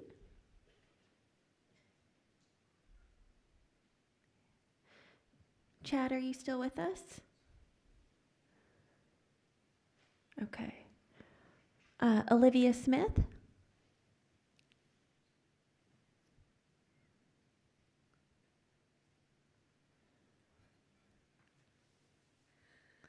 Hello, my name is Olivia Smith, and I attend Olympia High School. As a freshman who has already experienced a high school swim season, I can tell you that you learn 3 important skills as a swimmer on a team. Number 1 being the importance of a community and community bonding. Number 2 being the importance of resilience. And number 3 being how to be a better and more supportive person for those around you. Without swimming, I might not be where I am today. Last fall, I decided to join Olympia High School's swim and dive team in the hopes of making new friends and finding a community after a recent move from Seattle. This is exactly what it gave me. The swim team community welcomed me and others with open arms and made me and others feel like we were part of something greater than ourselves. This was where I met some of my best friends and found the lifelong treasure of a loving community. Without this pool, many others will not be able to experience the joy of a place to belong and bond with others. The closing of the pool will essentially cut people off from potential lifelong treasures and memories, taking the meaning of community and essentially raking it through the mud. Please do not close Evergreen State College's pool, as it means so much to me and the others in the community. Thank you for your time. Thank you. Next we have Crystal Smith, followed by Grace Fletcher.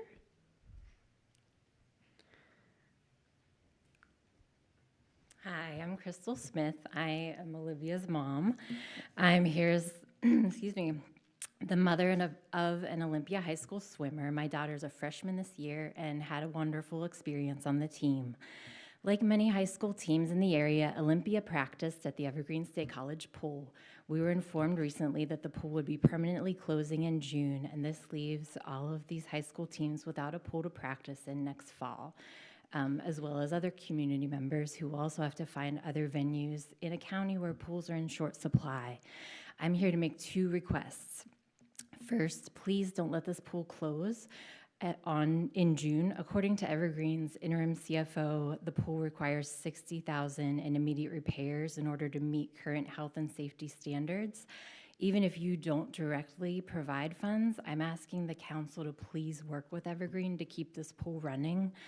According to swimmers and people who know more about pools than I do, the pool would degrade quickly without water constantly pumping through it. So if the pool closes in June, there would be an even larger bill for anyone who ever wanted to restore or reopen that pool.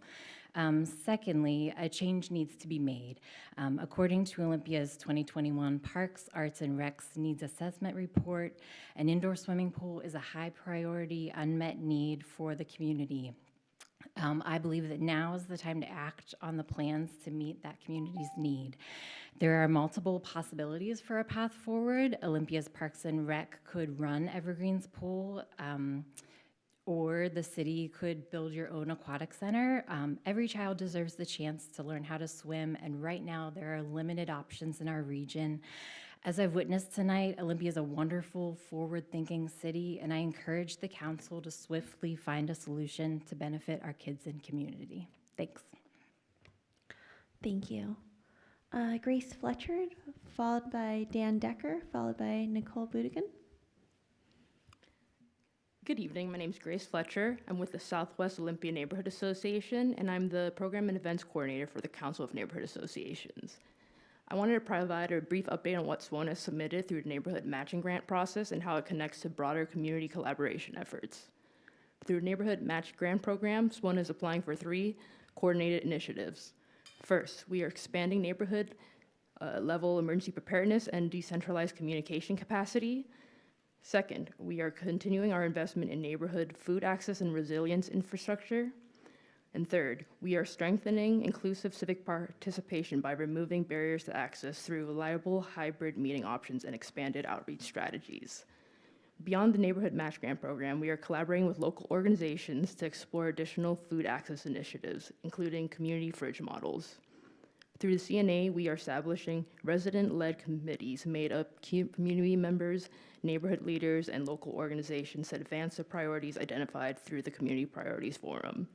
The goal is to translate community input into coordinated action, organizing volunteers, aligning resources, and taking concrete steps that strengthen our collective capacity to support one another and respond together as community to whatever challenges come our way.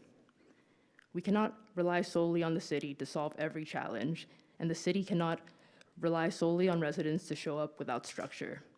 We need stronger partnerships, we need networks that cross neighborhoods, we need coordination between community members, nonprofits, and city leadership. The old way of operating, siloed, reactive, and disconnected, cannot carry us where we need to go. What we are building instead is a community that does not wait to be rescued, a community where neighbors know and support one another, where communication endures even when systems fail, where food is grown close to home, and where participation is open to everyone willing to step forward. We look forward to continuing to work with the city as partners in that effort. Thank you. Thank you. Next, we have Dan Decker. Hello, I'm Dan Decker. What an amazing night. Great example of why to come to these meetings. What a huge number of lessons. I think I'll start with the most important lesson I took away is that anything is possible. From the Orca story in 1976, I would have been 15 years old. What an amazing thing that people got active, said, hey, this is wrong, and figured out what to do, coordinated between different government officials. Unbelievable in today and age. Anything is possible. I came here tonight to talk about my neighborhood association and advocating for that. My biggest concern is I want to see when there's big problems, like right now, I'm sort of paralyzed, having retired 6 years ago and getting things done, with all the horrible problems going on in the planet and in the city and in the country. And one thing is I've noticed when I talk to my elected officials in the city, they say, oh, we can't do that, we're not structured that way. We have a manager, and we can't really do that. Whatever it takes to change that, we need to make that happen. If it means hiring a real mayor that's not just a lead of the city council and not an executive, that's what we need to do. I think the swimming pool, I've learned about that tonight. That's an example of how we're not addressing things because we're chasing our tail. There's so many other dramatic issues. That's a very important one. I came from Denver. There are multiple city pools in Denver when I grew up in the 60s. Seattle has 14 public city pools. 12 of them, of course, were built by forward thrust money from the federal government. But they've got a half a dozen beaches and other pools. So it can be done. Anything's possible. Keeping Evergreen going is a cheap way until we do build a real pool for the city. Thank you. Thank you. Next, we have Nicole.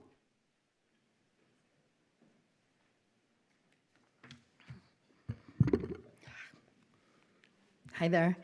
My name is Nicole Budigan. I own a couple of businesses in town, and I live up on the west side. And I attended the Council of Neighborhood Associations Forum. I really loved that event. The meeting was welcoming, inclusive, and it felt like a very safe space for everyone. You did not need to belong to a neighborhood association to participate, which was great because I just live outside of an area. Events like these help build community and allow people a space to voice concerns and brainstorm for creative solutions. We especially need this right now. The well-organized event encouraged individuals to engage with one another and then allowed time for ideas to be voiced to the group. And I think people feel especially frustrated. They don't feel like they do have a chance to express themselves and be heard at the same time. That's why that event was so successful. The meeting was productive. Great ideas were shared. So I just want to encourage the city. I don't know what the future holds, but I think more events like that should be held here. It's a terrific space for that. I encourage you to engage the neighborhood associations in forming some kind of group meetings in the future. And I just wanted to give my positive support as a business owner and something that I think everyone can get involved in if they want to be involved in something. Thank you. Thank you. Next, we have Dawn Baker, followed by Terry Ballard.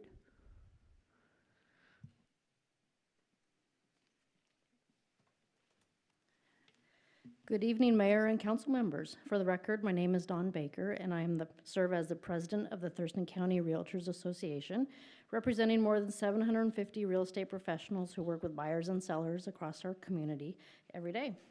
Our association supports energy efficiency, we support informed consumers, and we support practical steps that help homeowners lower utility costs over time. Our request tonight is simple. Please slow down and work with us to get home energy scoring right. Housing affordability is already a serious challenge in our region. The home buying and selling process is also one of the most complicated financial transactions most families ever make. Our members see firsthand how even modest added costs, new administrative steps, or timing requirements can create real barriers, especially for first-time homebuyers, seniors on fixed incomes, and households already stretched thin. We are not here to say no to climate goals. We are here to say policy design matters. A home energy score requirement, particularly one tied to the time of listing, is a significant change to how homes are brought to market and one which deserves careful planning and broad stakeholder input before it is implemented. There are still key questions that need clear answers, including how this may affect affordability and transaction timelines, how enforcement would work in practice, administrative capacity and cost, and the need for clear legal and fiscal review, including potential REIT-related implications under state law. Because of that, we are asking council to take a straightforward and reasonable step. Pause any move towards adoption at this time, complete due diligence and legal review, and bring stakeholders to the table, including the real estate community, to collaborate on an approach that makes sense for homebuyers, homeowners, and the climate. A pause is not a rejection, it's a commitment to sound, workable policy. TCRA is ready to be a constructive partner in that work. Thank you for your time and consideration. Thank you.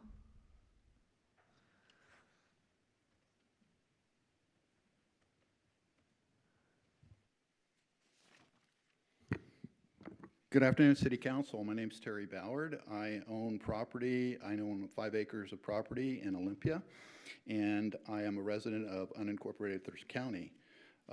Today, I gave your lawyer and your manager stormwater history, stormwater monitoring, stormwater plan for City of Olympia, geomap of my property, geomap of the residents surrounding my property, and where your stormwater is infiltrating onto my property without an easement. I gave you a property purchase of funding, which was probably denied, I don't know, 8/13/2019. I also gave you Olympia Municipal Code 13.16.180, that's civil and criminal penalties, public nuisance, and part of that is a delete of your you failed to pay your share of stormwater, which is not your stormwater is not your utility. It was in the history you will see that stormwater was given by the EPA to Department of Ecology, and then was given to you on a 5-year contract. So therefore, you have to follow everything else. You'd be amazed at the payment that you were due of stormwater in 2017. And usually people give land acknowledgement to the Native Americans. And currently the Washington Department of Ecology, I have also contacted their sediment and erosion control, is the director of ecology is a guy by the name of Casey Sixkiller, and he took over in 1/15 of 2022. And prior to that, he was EPA. He was the administrator for EPA region. And right now, all of my complaints are at their level, ready to go to EPA. Thank you. Thank you. Before we conclude, just want to circle back to Chad Kate, just in case Chad rejoined us. No? Okay. Hopefully next time. Back to you, Mayor. All right, thank you, Mayor Pro Tem. So that concludes the public comment section of our agenda. I know we were really eager to clap for our Olympia school students who spoke so eloquently earlier, so why don't we go ahead and do that now?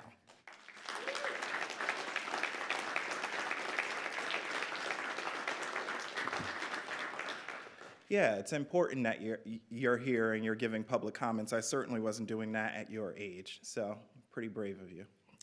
All right, any comments from the council? Yes, Mayor Pro Tem Nguyen.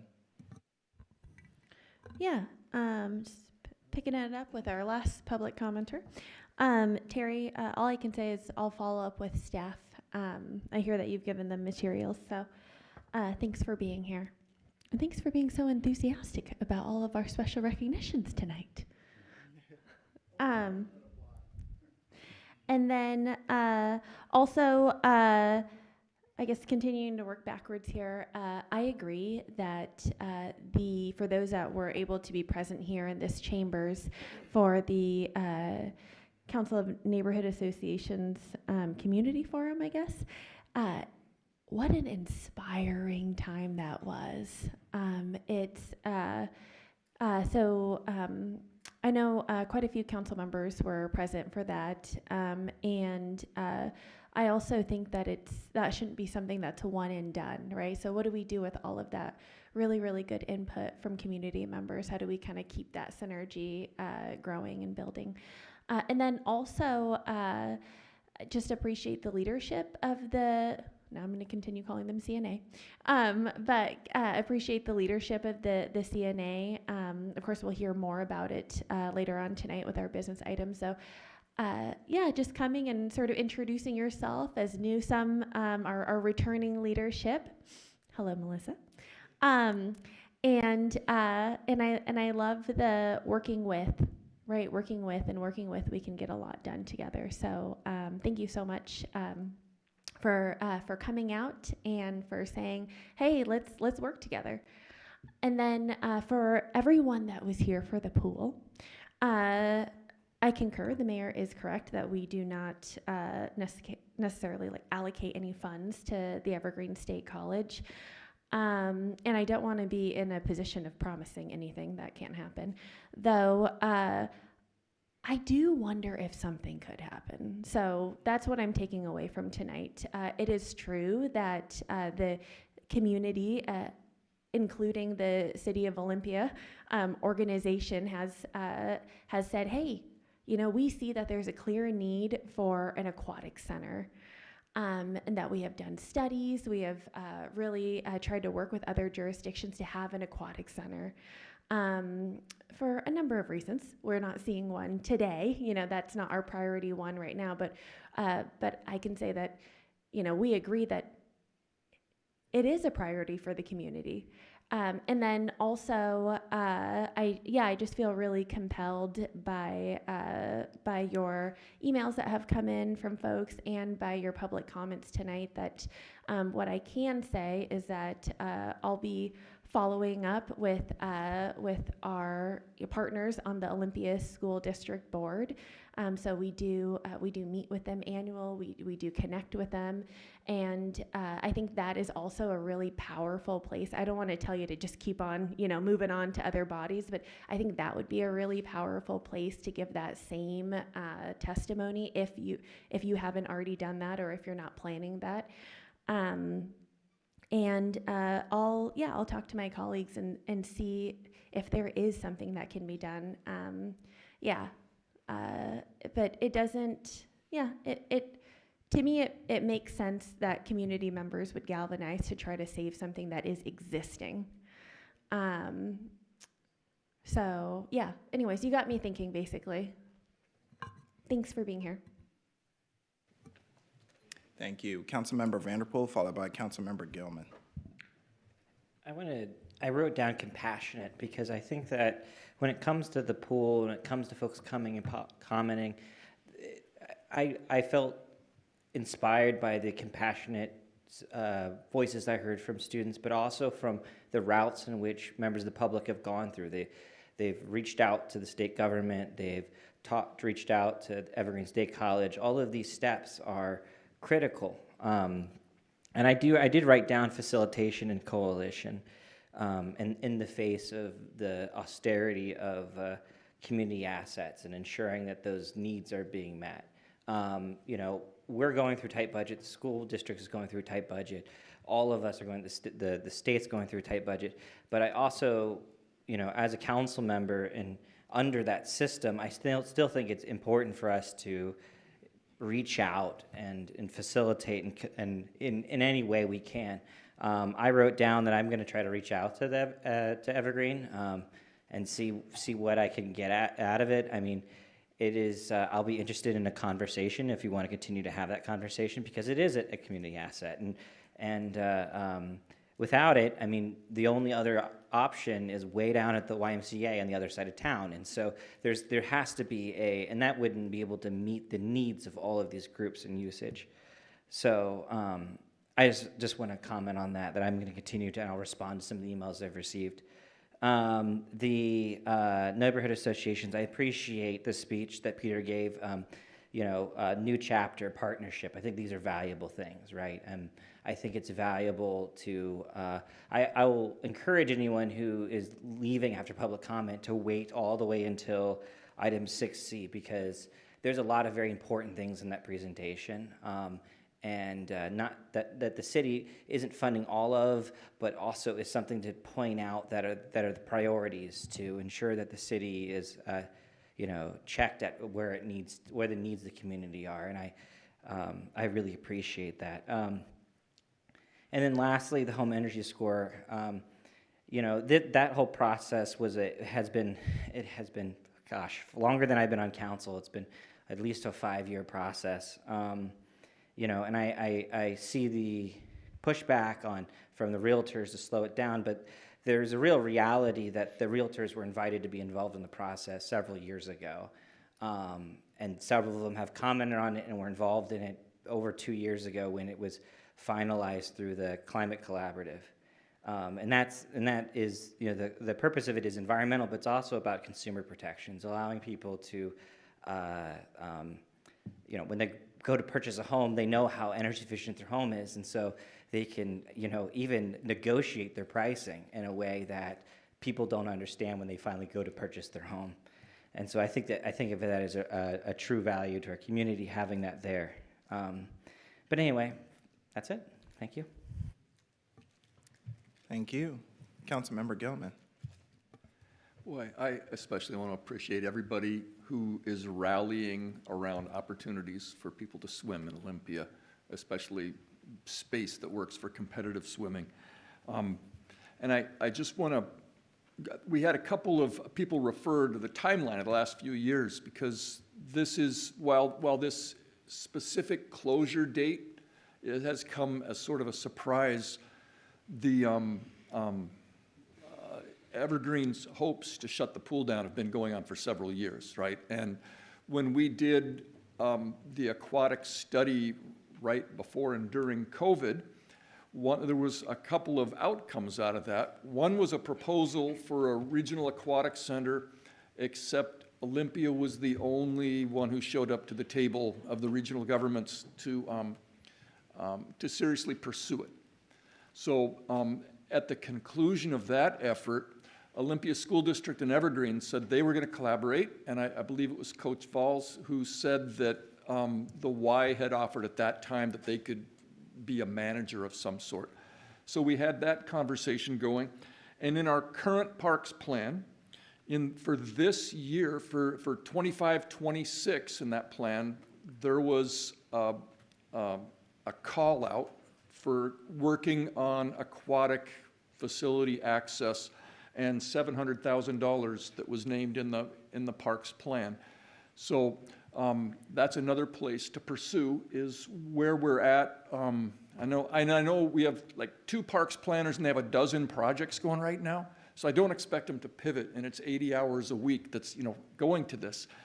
But your continued loud voices, vigilance, and talking to each other and talking to everybody you can find in the community, I think is the best shot we have.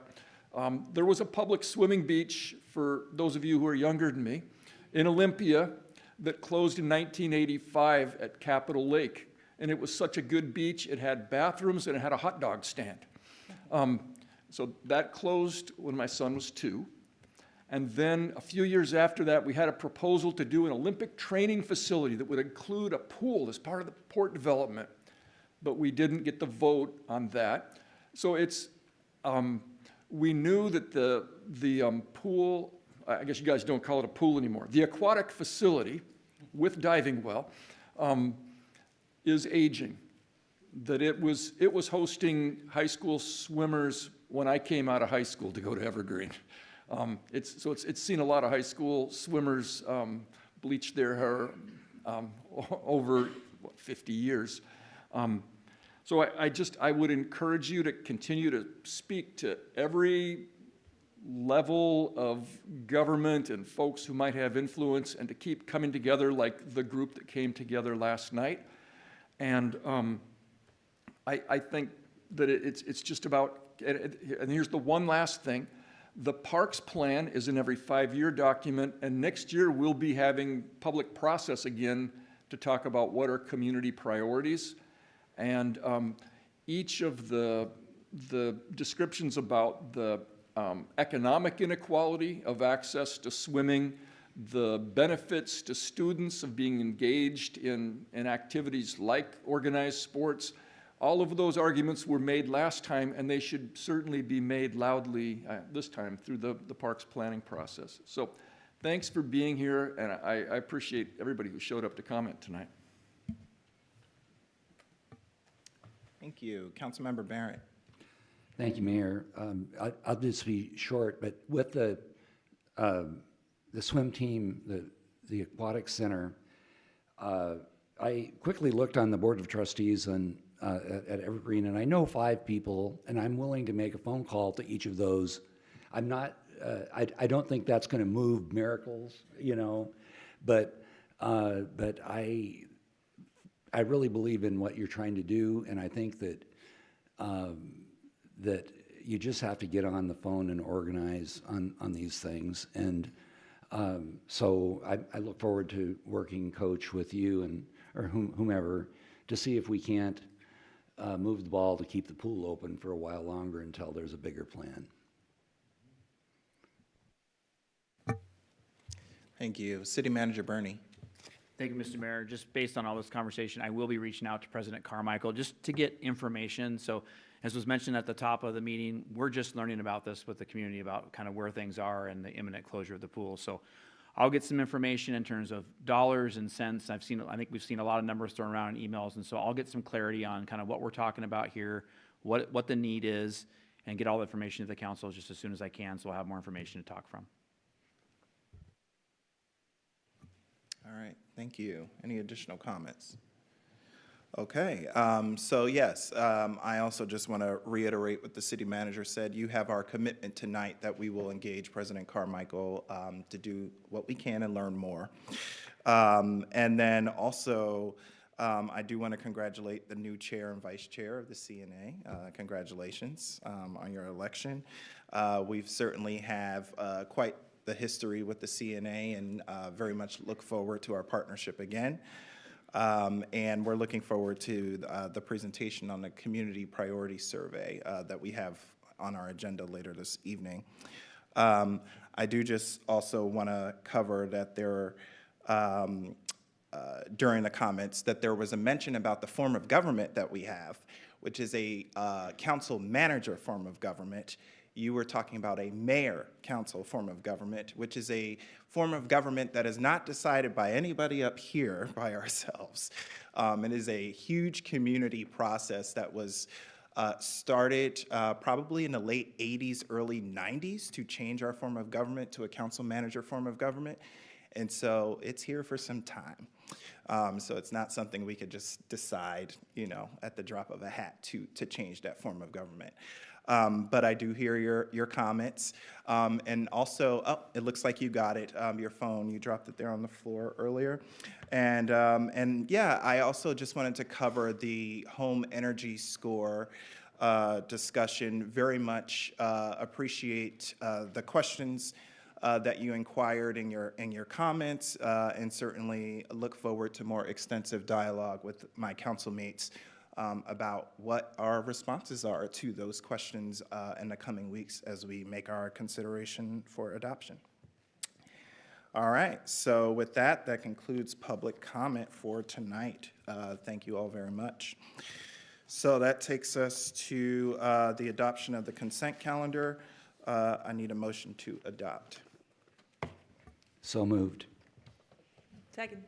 All right, we have a motion and a second. Are there any requests for polls for comments or questions? All right, seeing none, all those in favor of adopting the consent calendar as published signify by saying aye. Aye. Aye. Opposed? All right, consent calendar is adopted. That takes us to our first business item tonight, which is item 6A on our agenda.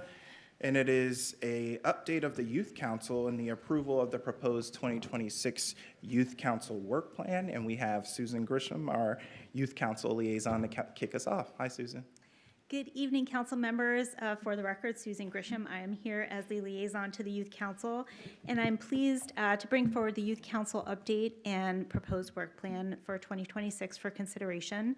At their November 2025 and January 2026 meetings, the Youth Council discussed, refined, and approved their work plan and presented it at the February 25th Community Livability and Public Safety Committee, and it was approved for council consideration.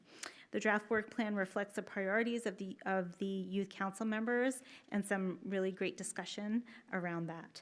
And tonight, you will hear from the Youth Council members directly, who will share more about their work and priorities. And with that, I will turn it over to our Youth Council members who will introduce themselves as they speak.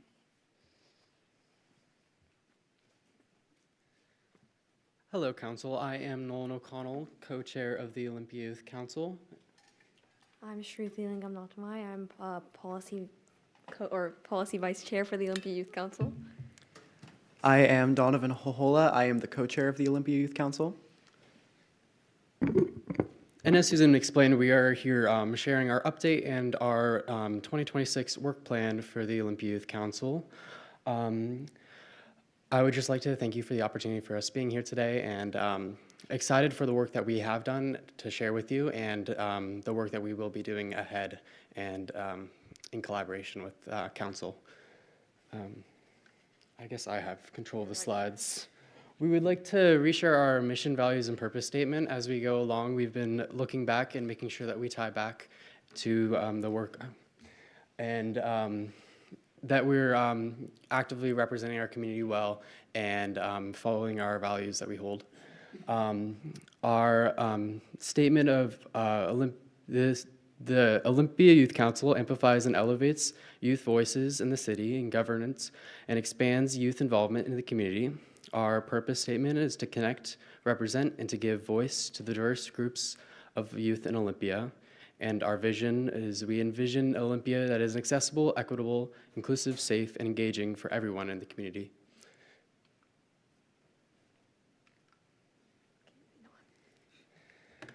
Within this last year, which is our first inaugural year of the Youth Council, we developed our first work plan, shared feedback with 5 chapters of the comprehensive plan. We had our first joint meeting with the Lacey Youth Council, where we built work into creating an event that we're hoping to plan to have later this year.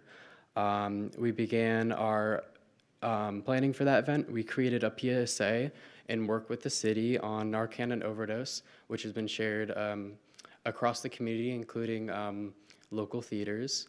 And I've been told that it's on its way back into the theaters as well soon. We've planned and created a recruitment event.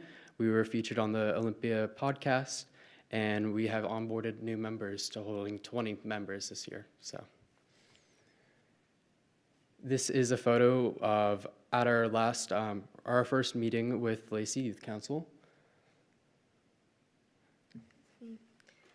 This is us. We created a PSA related to Narcan and overdose. This was really important to all of us in the Youth Council. We decided that because of a couple of deaths in our community, or in our high school community, that this topic was really important to us. So we went ahead and made an overdose PSA, and it was really empowering for us, and we got really great feedback on it. We planned and held a recruitment event right here in the council chambers. It was great. It was very successful, and we had a lot of fun planning it. And finally, Nolan and I had our podcast debut on the Actually Olympia podcast, where we had a great conversation about the Youth Council and future things to come.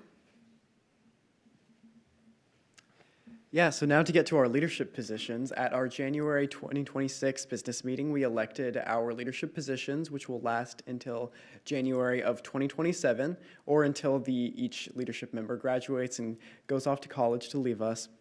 So we elected our co-chairs, our secretary, our treasurers, and each of our chairs and vice chairs of our subcommittees.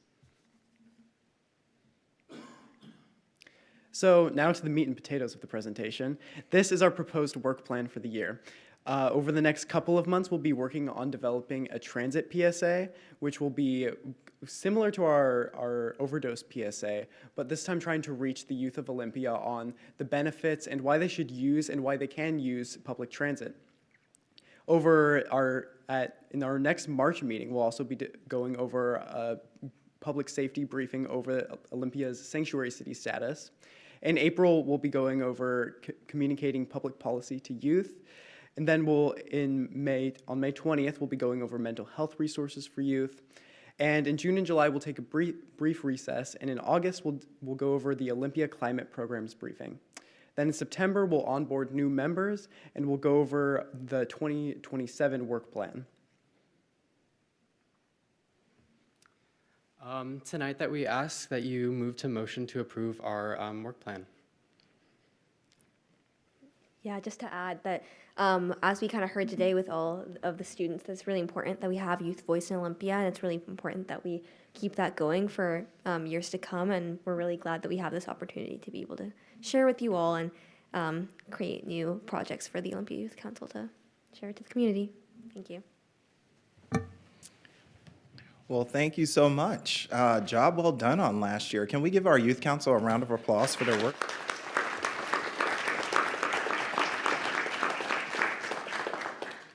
Great work last year. So any comments from council? Any comments or questions? Yes, Mayor Pro Tem Nguyen. Well, I know this is something that came to the Community Livability and Public Safety Committee. And so this is actually nice that I get to talk to you because I was having technical difficulties that night. This is really, really exciting work, and thank you all because the Youth Council, I feel like, is established now. And some of you were there from the very beginning, and some of you are helping to sustain it and make it stronger. And I I agree that the overdose PSA was really, really powerful. I was amazed what you can do with a video that's literally a minute. And then I'm just really excited about the teaching people how to use public transportation. I think it'll even reach more than just young people. I think a lot of people know that, we probably have a bus. We've seen some buses around, but feel intimidated of the process of how to ride. And so that's really exciting. And then also the discussion about third places for young people. That is something that I think probably every single one of us have heard over and over again, is that there's, you have this sort of gaps, right? And you have a park and you can have playground equipment. And then you can be over 21 and hang out in some other areas, right? And so it's like, where is that gap in between? And I just really look forward to what I'm sure will be a really fruitful discussion from you all. And thank you for stepping up as leaders of the Youth Council. Really exciting stuff. Yes, Councilmember Vanderpool. I'm looking forward to the PSA on transit. If you haven't already, tomorrow is the Intercity Transit Authority Board is meeting. I'm the Olympia representative. I'll be there, and I'm going to mention this. And I will ask the staff there to reach out in case you already haven't, so that they can be there to help you with it, because we have the transit system is changing in May, and having the redesign and having you involved in that would be awesome. And I'll let them. Susan, do you want me to have them email you or to email them? Well, I wanted to share at the last Youth Council meeting, representatives from Intercity Transit did do a presentation, and they also brought their communication staff. So our communication staff and their communication staff will be collaborating on this project. So we have established that connection, and they're really, really excited. I'm super excited. Thank you. All right, additional comments? Yeah, so as I said, great work. Thank you for your work last year. I share some of the sentiments of the Mayor Pro Tem. I'm very excited about the third places discussion for this year. I'm also thinking about how this past weekend, I actually saw a lot of young people at Capitol Mall.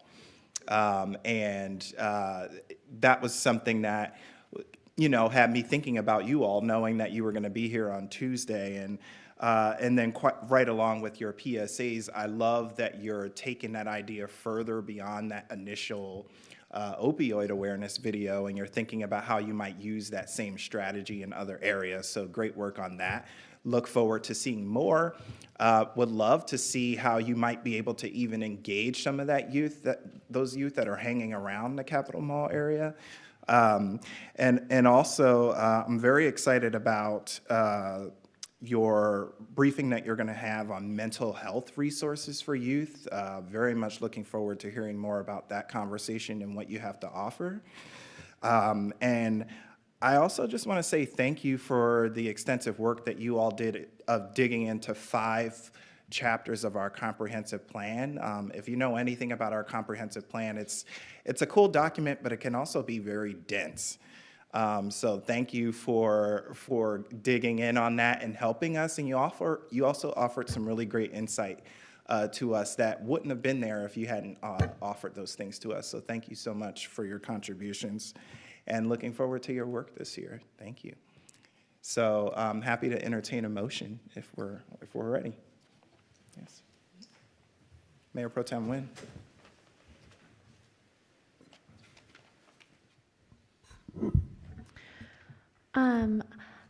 I'd move to approve the proposed 2026 Youth Council Work Plan. Second. All right, we have a motion and a second. Is there any further discussion? All right, seeing none, all those in favor signify by saying aye. Aye. Aye. Motion passes. Congratulations. Thank you.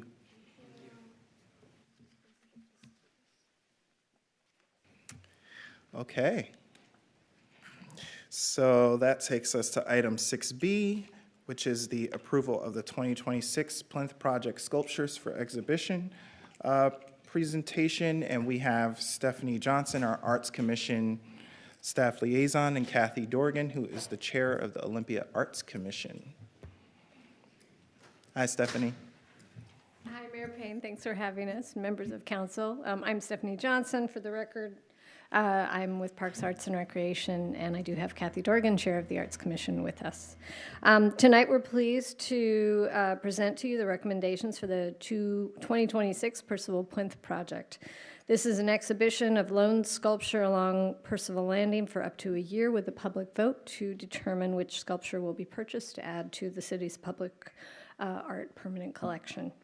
If approved, the artist will receive $1,000 for the loan of each sculpture, and one work will be selected by public vote during the month of July for a purchase price of up to $10,000. Each year, the winning sculpture moves to the front of City Hall for an additional year, and then into permanent exhibition somewhere in the community. The jury met in January to review 31 submitted sculptures. The jury was composed of Jonathan Happ, gallery director at Childhood Zen Gallery, Renee Westbrook, a multimedia artist in sculpture, painting, and photography, and Catherine Ransom, who is the vice chair of the Olympia Arts Commission. All submitted sculpture were reviewed by city staff for a visual sculpture assessment. Jurors reviewed the work based on several criteria, including quality of work and attention to craft, safety requirements and balance, and diversity of materials and style among selected sculptures. Their recommendation is composed of 15 sculptures. On Thursday, February 12th, the Arts Commission reviewed the jury's recommendation and moved unanimously to forward the recommendation to City Council for consideration. Here to share the recommendation is Arts Commission Chair Kathy Dorgan, who will read excerpts from the artist's statements to provide a sense of context around each sculpture.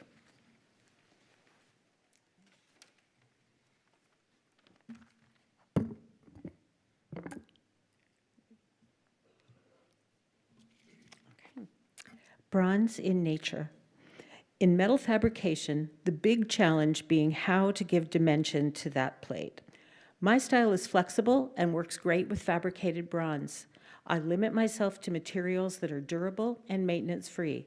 Each sculpture is a means to push myself to see what I am capable of.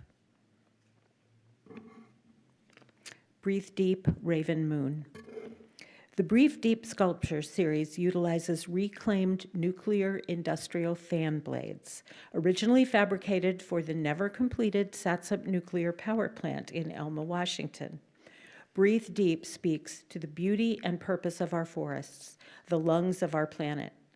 The stark black of the nuclear fan blade, combined with the light shining through the open spaces, creates a sensory experience mimicking a walk in the forest.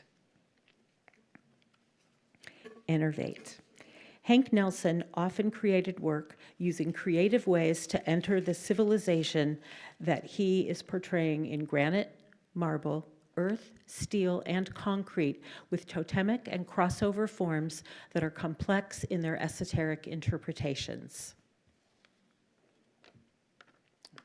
Stargate. Stargate sculpture was created with a modern art vision of our universe. People of all ages have dreamt of the experience of entering outer space through an unknown passageway or time machine, transporting us to another world or time. Visionary.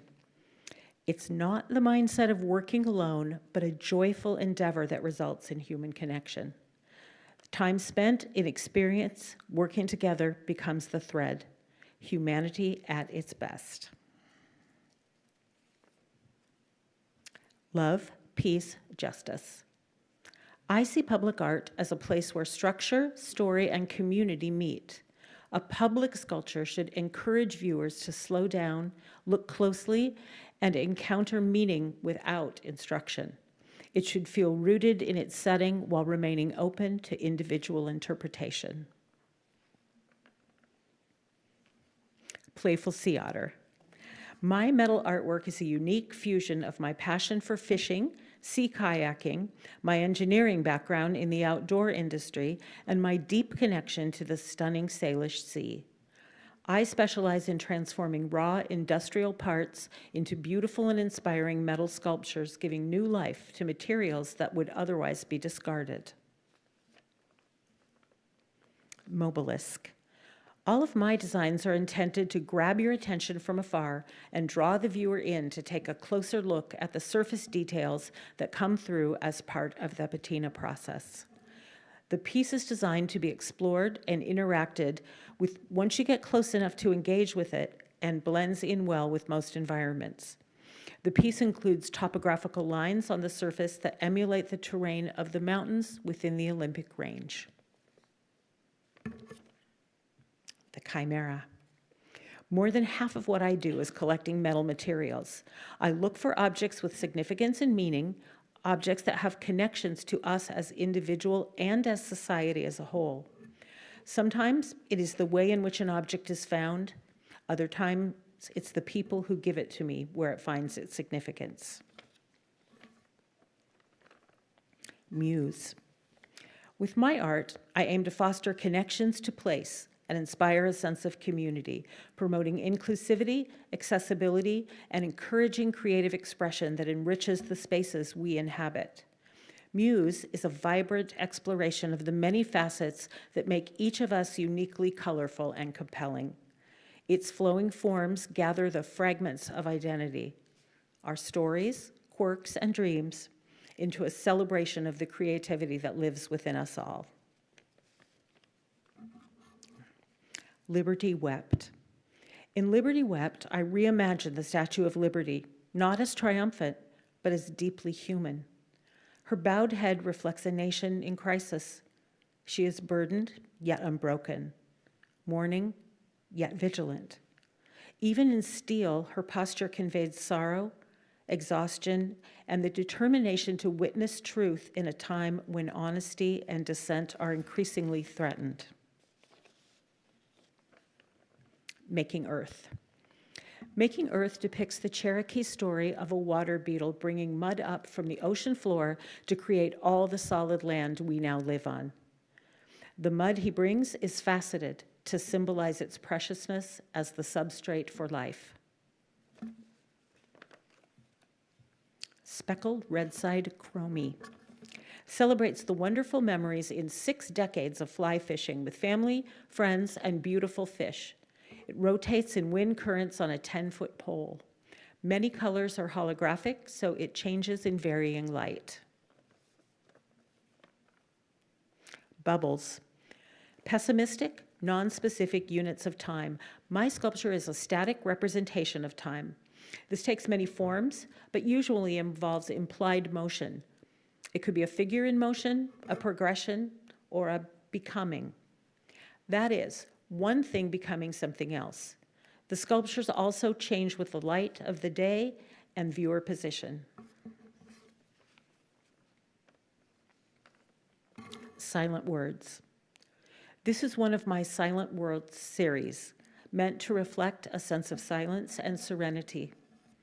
Here's a poem that goes with sculpture. Silent Words. Spoken to the night sky, reflected by the stars, and heard in the hearts of those with silent minds. The question before you is to approve the Arts Commission's sculpture recommendation for the 2026 Percival Plinth project. Thank you very much, Kathy. All right, great selection once again. Any comments or questions from the council? Councilmember Gilman.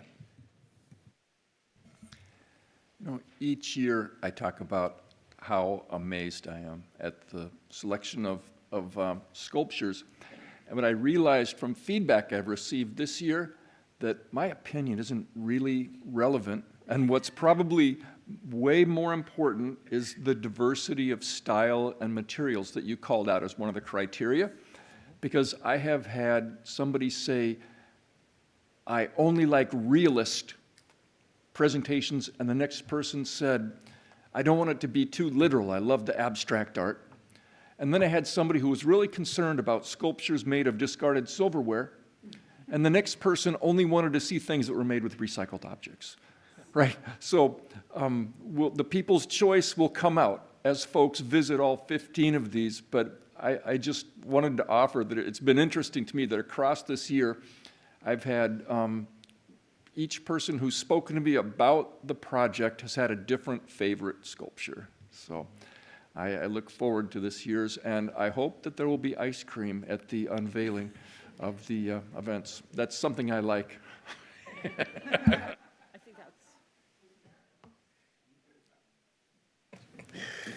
All right. So I guess your opinion does matter when it comes to that. Mayor Pro Tem Nguyen. That's funny. I talked to Councilmember Gilman of my thoughts of this annual one. I'll let you guess what I said. Anyways, I just wanted to say thank you so much. I really appreciate this presentation comes across every year, and it is just a joy. It really is. It's a treat of a business item. I already have a few of my favorites that I'm trying to narrow down, and I'm percolating. But it also takes work.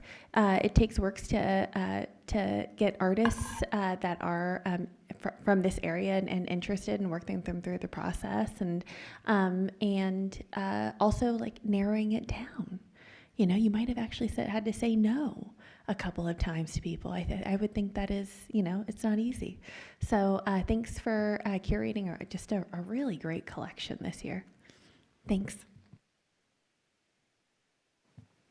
Additional comments? All right, yeah.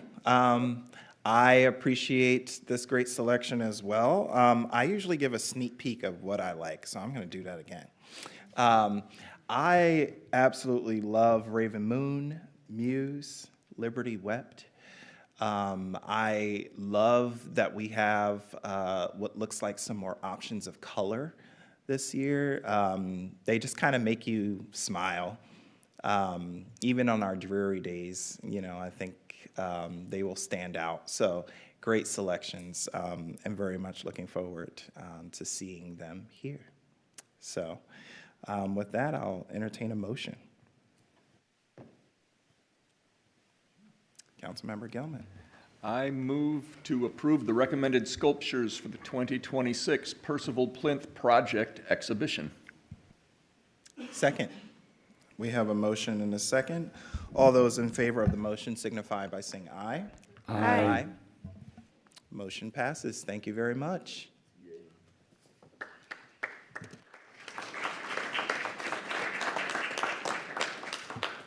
All right. So that takes us to our final business item for tonight, which is a briefing on the Council of Neighborhood Associations Community Priorities Survey. And we have Daniel Garcia from the Council of Neighborhood Associations who will be presenting tonight.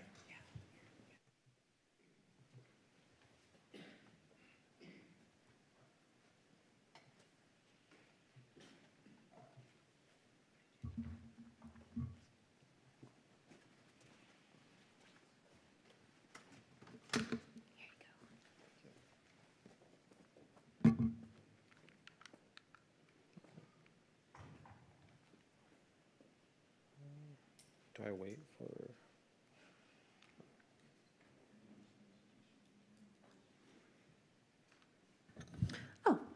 That's very polite of you, Daniel. But the show must go on, and I am here with the gavel. So keep going. Oh my God, it's a coup.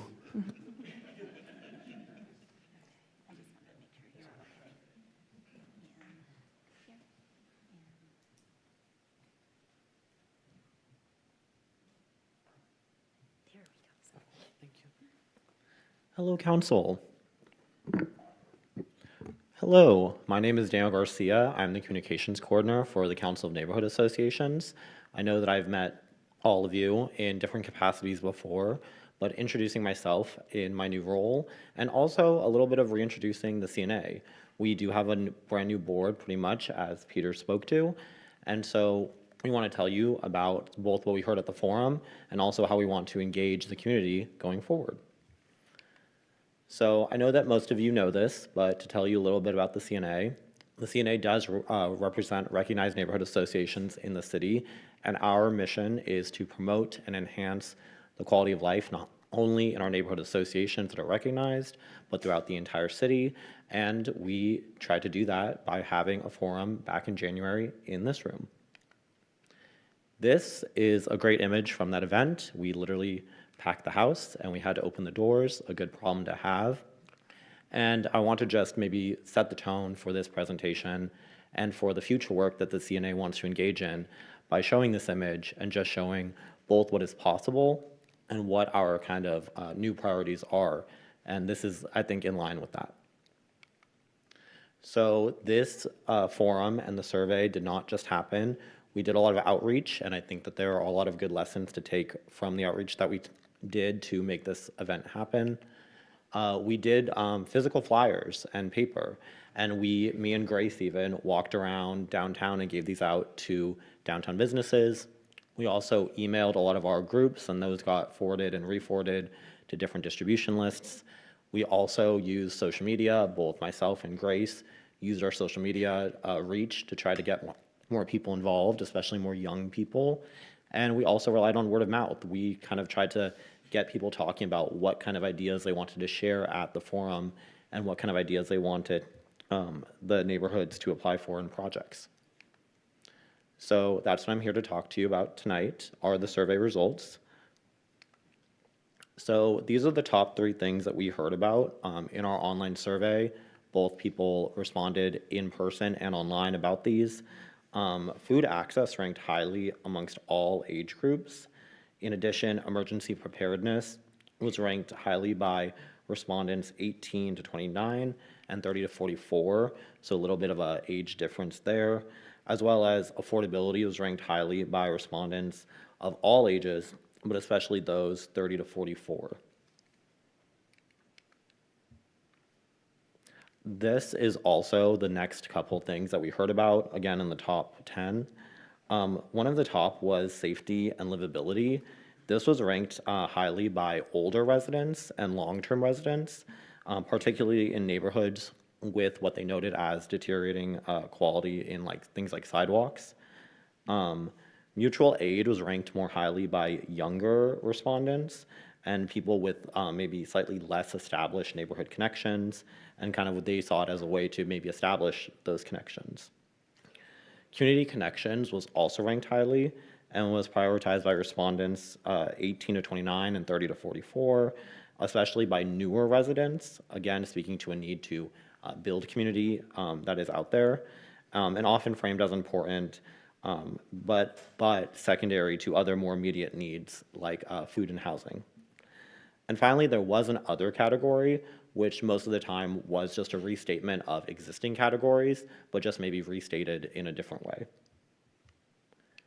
These are the demographics of the people that responded to the survey, and so they do reflect a little bit about our community. Our community does have a lot of older residents, and so we definitely see that as a growth opportunity to get more younger residents involved, and we're definitely trying to do that and talking about that. In addition, you'll see the big dark green here is mostly homeowners, and this, I think, is just a reality of people that participate in things like this. But again, we see this as a big growth opportunity for both the CNA and for the city. As we know, half of our city are renters, myself included, and so we definitely think that this is something that we need to do better in. The neighborhood patterns were used to inform the kinds of projects that we want to apply for in the neighborhood matching grant program. And so these are sort of the things that we kind of really focused in on, and we shared this back with the CNA group to talk about what kind of projects fit into these broader priorities. So neighborhood RNAs, recognized neighborhood associations, are using this data to apply for neighborhood matching grants this cycle. And these are just a small sample of the recognized neighborhood associations that we know are applying. And on the right are some of the projects that we know that they're applying for. And these are the types of projects that we think fit into those broader priorities. You'll see on here, of course, things like picnics, block parties, again, to bring the community together. There's also more interesting ideas, like trying to do a Music on the Porch Fest that we already had, but another neighborhood wants to do more with that idea. There's also an idea for an emergency preparedness zine, so you could just hand that to somebody and they would have all the information they would need. And there's also a lot of just kind of more basic things that people want, like mailers to let people know that their neighborhood association exists, because that's one of the big things we did here at the forum, is a lot of people said, I didn't even know that neighborhood associations existed. And so I think that there's a big need to bring more awareness to them in the community. So the thing that comes next is, well, first of all, the neighborhood matching grant applications will be due, I believe, March 9th. And so you'll see some of those applications come to you. But we also want to have more forums. We think that this was a great idea and a great turnout from the community. And we know that there are upcoming things happening in the community that would benefit from this model. For example, sidewalks, as Councilmember Vanderpool talked about. There's also, I think, a broad recognition that people have concerns about their food system access, and we think that that would be another really great idea to talk about in a forum. And also, we want to just seek input from other neighborhoods to hear more ideas for forums and hear what else we could talk about. The 2026 neighborhood matching grant applications will be due soon, and so you'll see some of these ideas get applied for, and you'll see those soon. But we don't think that just because an idea wasn't applied for doesn't mean it's still not something that we could still pursue outside of the neighborhood matching grant process.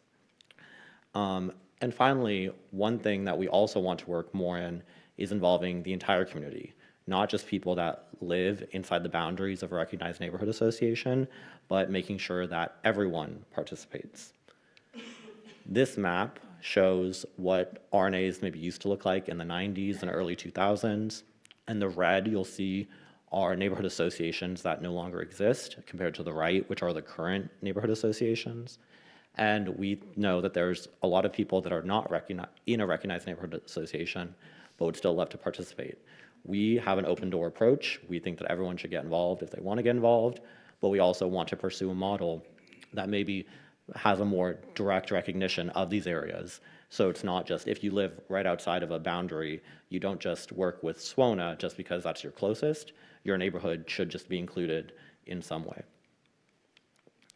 So returning back to the image from the beginning of the presentation, we just think that this is a good model, and we would hope that we could work with the city on more forums like this. Thank you. Thank you. Thank you very much. Any questions or comments? Councilmember Madrone. Well, first off, I really appreciate you guys taking the time to host this forum. I really wanted to attend, but I had a conflict, so hopefully I'll be able to attend the next one. And just amazing that you were able to pack the room. Usually when we pack the room like this, because a bunch of people are mad at us, so, you know.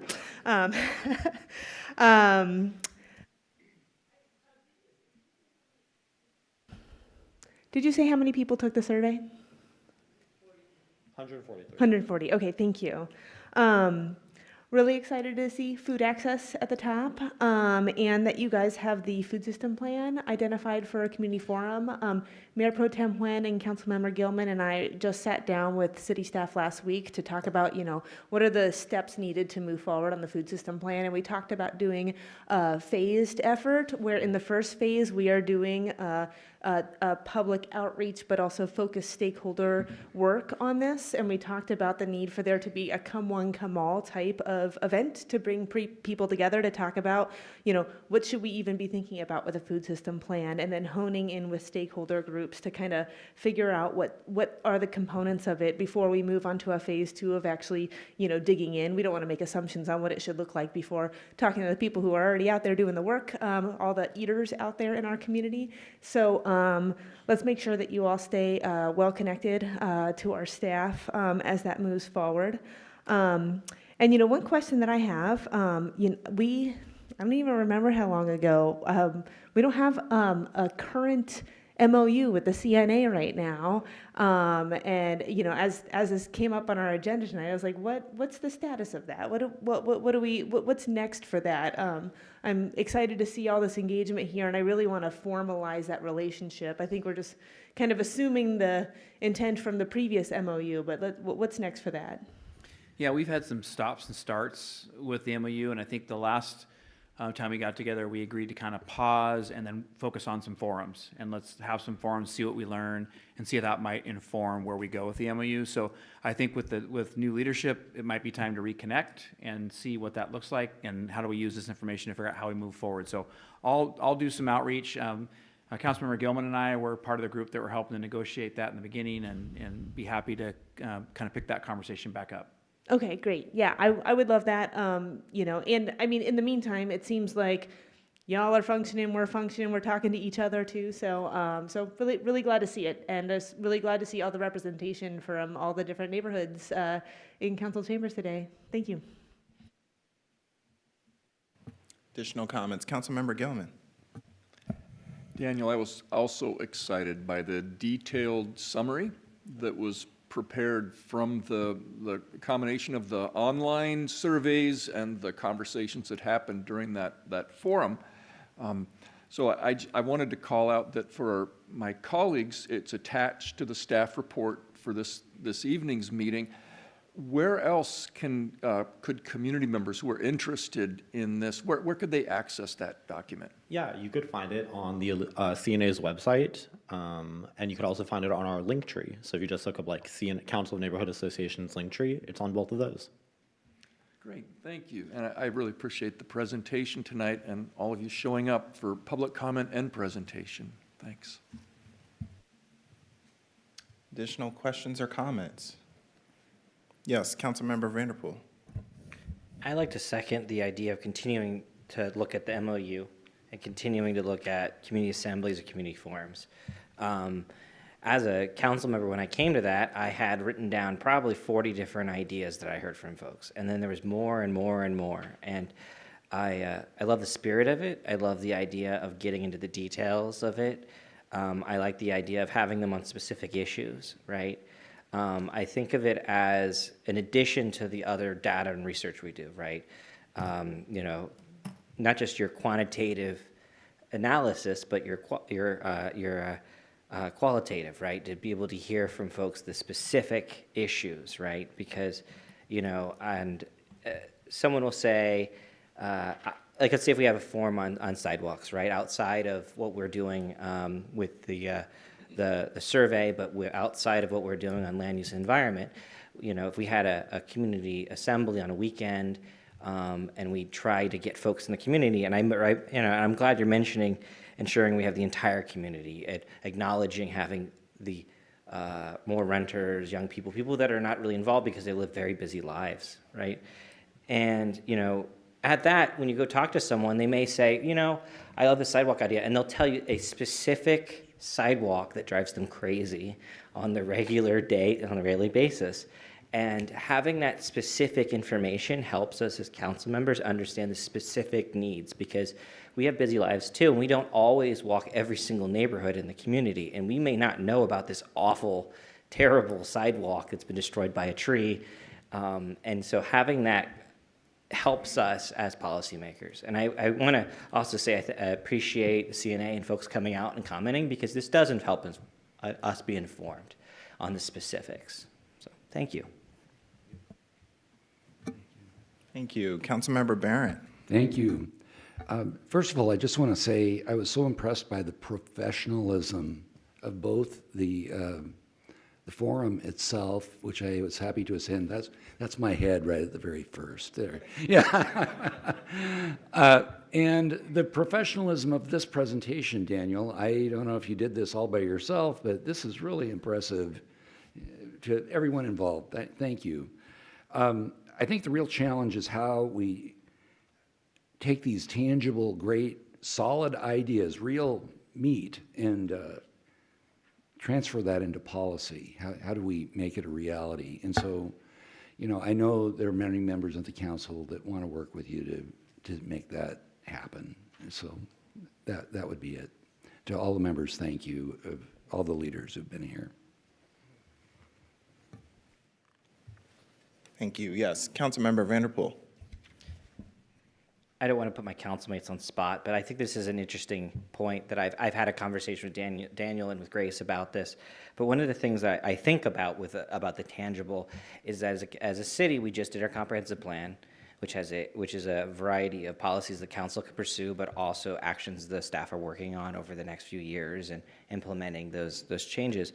But we also, as a council, work on our work plans each year, and that's done by the end of the year, and then we make modifications throughout the year as we add items, right? And our work plans are baked for the year.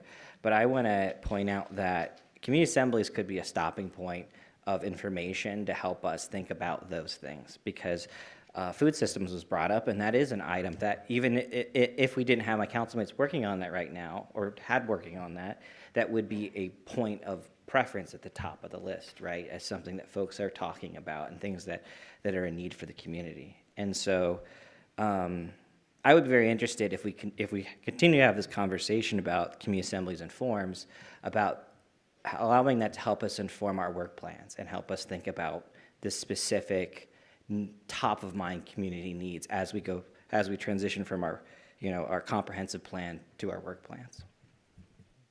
Could I add something to that? Sure, go ahead. Yeah, I think that was a great point, and I think that was one of the things that we promoted at the forum, was this idea of, if you suggest an idea, your neighborhood association might apply for a project, a neighborhood matching grant. They might apply for it. So there's a very tangible, direct kind of action between suggesting something and seeing it maybe get applied for. And I think that that's something that I hear in the community often is, I think somebody made the same comment during public comment, was feeling like they make a public comment and then it goes into the ether, and you guys hear it, you listen to it, but it's like, it's not as tangible to say, I suggested this idea, and you don't really know where it goes. I think the forum is really a powerful idea because it really let people have a direct say, and so if there is maybe ability for people to comment on work plans and maybe suggest ideas for food access or for sidewalks, and having the forum be kind of like that last stop before something gets published, I think that people will really enjoy that, to have that direct action from, I spoke about it and I saw it get into a document. All right, thank you. Yes, Mayor Pro Tem Nguyen.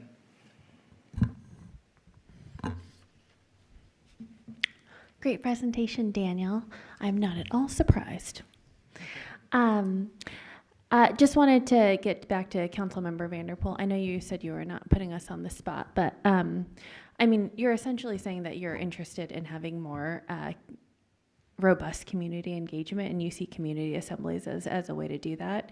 And so, really plainly, like, I'm fine with that. Like, I'm even interested in that. That is something that I think that through some more working together, we can figure out what that, as a council, we can figure out what that looks like. There's also really great synergy, and it's not just us having this conversation now. It's I know that staff are working with the Community Livability and Public Safety Committee to think about how do we do public engagement? Are the things that we're doing working? Are there things that we should embrace? More modern approaches that could reach an even broader audience. And then also.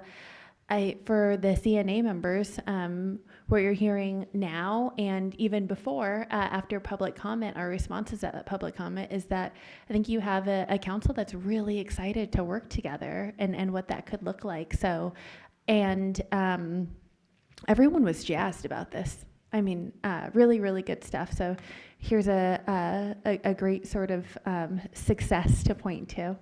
Yeah, so anyways, just wanted to get back to you, sir. It's not such a pie in the sky thing. It's actually, we want and we want it now, Well, not right now. We're going to figure it out. But, yeah, thanks. Thank you. Additional comments? All right, yeah, well, back to you. Okay, Councilmember Vanderpool. I have one last thought on this, and I think that, and I will continue to have this conversation, and I do think we should continue to work on that, either through the MOU or not through the MOU. But I think that the last thought I have is ownership of ideas. And so the conversation that we were just having, and I think is most important, is folks in the community knowing whether or not the specifics of their idea gets implemented, knowing that their ideas and thoughts were considered before things are baked, is very important to ensure that members of the public feel that there's an ownership of ideas in the community to solve the problems. And I just want to mention that. Mayor Pro Tem. I'll keep it brief, Mayor. Melissa Allen, do you hear what Councilmember Vanderpool is saying? Have you not in years been a broken record saying the same thing? People are resilient. They understand that you can't do I'm saying what I hear you say. They understand that you can't implement every single idea. That's not feasible, but they want to know, where did their comments go? Where did their feedback go? Did it go in a black hole? How was it considered? So yes, so just wanted to lift you up. You You said that to me like years ago, and I always think about that. Yes, so point well taken. And it's, you know, it's a tough thing to thread, absolutely, because we do have a very engaged community. And, not to say that we can't continue to try to improve with that. All right. Are we done with our dialogue? All right. Well, thank you so much, Daniel and Grace, and the rest of the CNA for your work. I am very intrigued by this. You know, the neighborhoods are the city, for starters. And I really appreciate this. Every couple of years, we do a community-wide survey. And so I'm really interested in seeing what, you know, if there are reoccurring themes, what those are with this survey, as well as our community-wide survey, that I think will be definitely a part of that conversation around future work plans and things like that. So certainly we want to be driven by these kinds of things, because it's not just what we want to do, it's what our community says we should be doing. That's what we were elected to do. So I appreciate you doing this work to help us do our jobs, frankly. I'm very interested in the comments that were made about, in particular, around safety. More so around, in particular, there were some things about natural disaster readiness, which is something that's quite interesting. And I also noticed that folks who are seniors, in particular, seem to be really focused on safety, which was something that is very intriguing to me, and would love to dig in a little bit more around that. Also a priority for me as well, in particular around sidewalks and ADA accessibility as well. I will just give the CNA a shout out on the dialogue around sidewalks. I think that you certainly helped move a lot of that conversation forward. I don't know if you get credit for that, but I think that during my time, at least, where Councilmember Gilman and I were assigned to the CNA, it was certainly your pushing that helped us, you know, move things a little bit along in that area, and that resulted in us doing the citywide assessment of our sidewalks to understand what conditions they're in, and what the current landscape looks like. And we're certainly looking forward to how you might be even more effective on other matters as well into the future and on future work plans. And so thank you for this. And look forward also to the Memorandum of Understanding, or the MOU conversation as well, on how we might get that going again, because I think, like I said, the neighborhoods are the city, and so we should be listening to the voices of the people who are the residents of our community and who are paying the taxes for the community. So, thank you. Thank you. Shout out. We have an upcoming public meeting on March 9th, and we are now doing all of our meetings open to the public. So would love to see you all there. Thank you. All right. Thank you. All right. So that was just a briefing. It doesn't require any action. So that concludes our business for tonight. We are going to move on to council reports. Thank you all again for coming out tonight. Feel free to stick around, but we're just going to move on to reports. In the interest of time, I'm going to hold a report for tonight and start to my right with Councilmember Madrone. Yeah, the Community Livability and Public Safety Committee met on the 25th of February. Did the Youth Council Work Plan. You all already know about that. But actually, aligned with what we were just talking about, we did have a discussion on council-appointed advisory bodies, and how that could change to involve, to consider how community engagement has evolved over the years.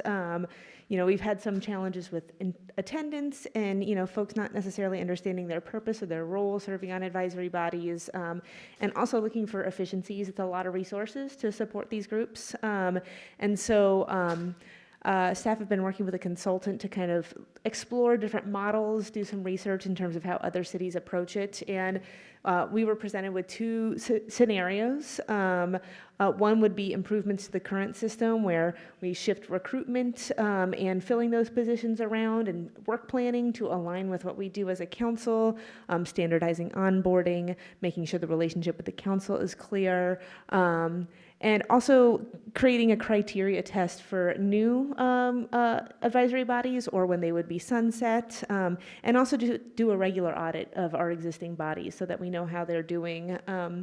And in scenario 2, it was a multifaceted toolkit for community engagement where it leans more into recruiting community connectors, sharing and tracking community collaborators for who have expertise and can help support working groups, hosting community academies. I know Tumwater used to do Tumwater University, but doing things like that so people understand how we work here at the city. And overall reorganize and reduce where possible the existing bodies and align them with the comp plan focus areas: public safety, community livability, environmental stewardship, organizational excellence, economy, well-planned city. So we had some really good discussion on these two scenarios, and maybe there's even a hybrid option with this. But before we wanted to go anything further, we did ask that some of the research that be done be compiled into a report, because the folks on CLIPS have changed, very recently, and so just being able to have all that information in front of us, and then we have a meeting coming up soon with the chairs of all the advisory bodies and having this conversation with them, and then at some point coming to the council for a study session to engage the full body. And then community development block grant, got an update on that from staff. The program has had some struggles with some shenanigans at the federal government. There's been delays. The award was delayed several months, and then when it was received, there was information in the grant requirements in the grant agreement around tracking the immigration status of beneficiaries. And so, like other cities, we refused to sign to that grant agreement, and the city joined a lawsuit called King County versus Turner.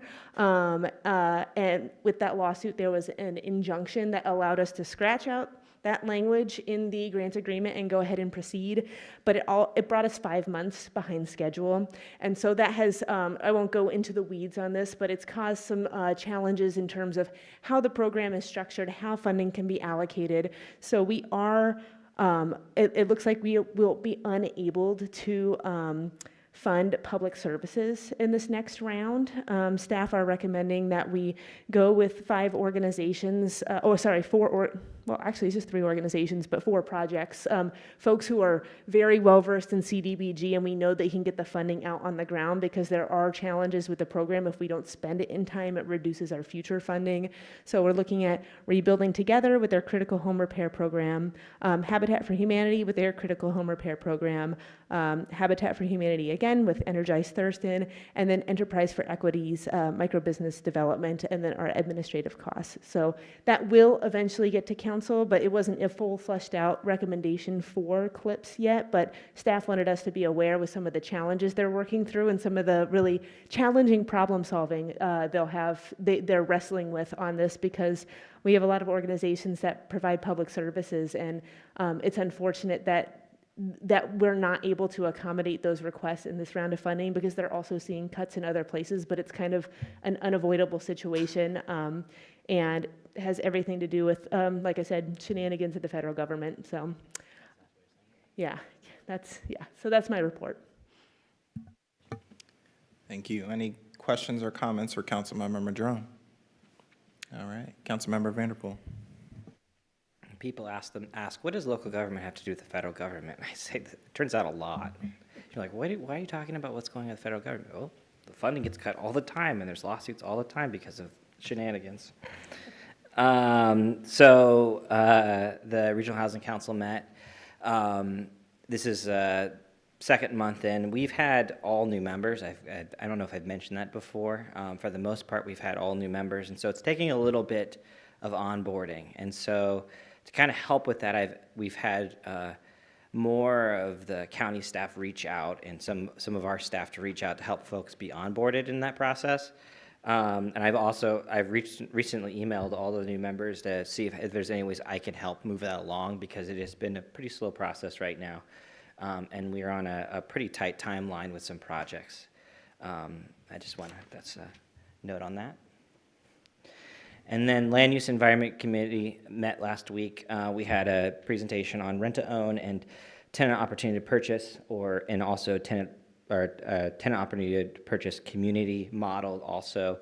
The difference being a single family unit versus, which is the rent-to-own model, or the tenant opportunity to purchase being the 10 units or more model. This has come back again in April meeting, and then again in July. We had Rebecca from the Thurston Housing Land Trust comment on it and give us some more information on some of the models that they're working on and ways they can partner with us on a lot of this work. So expect more as we make our way through that information.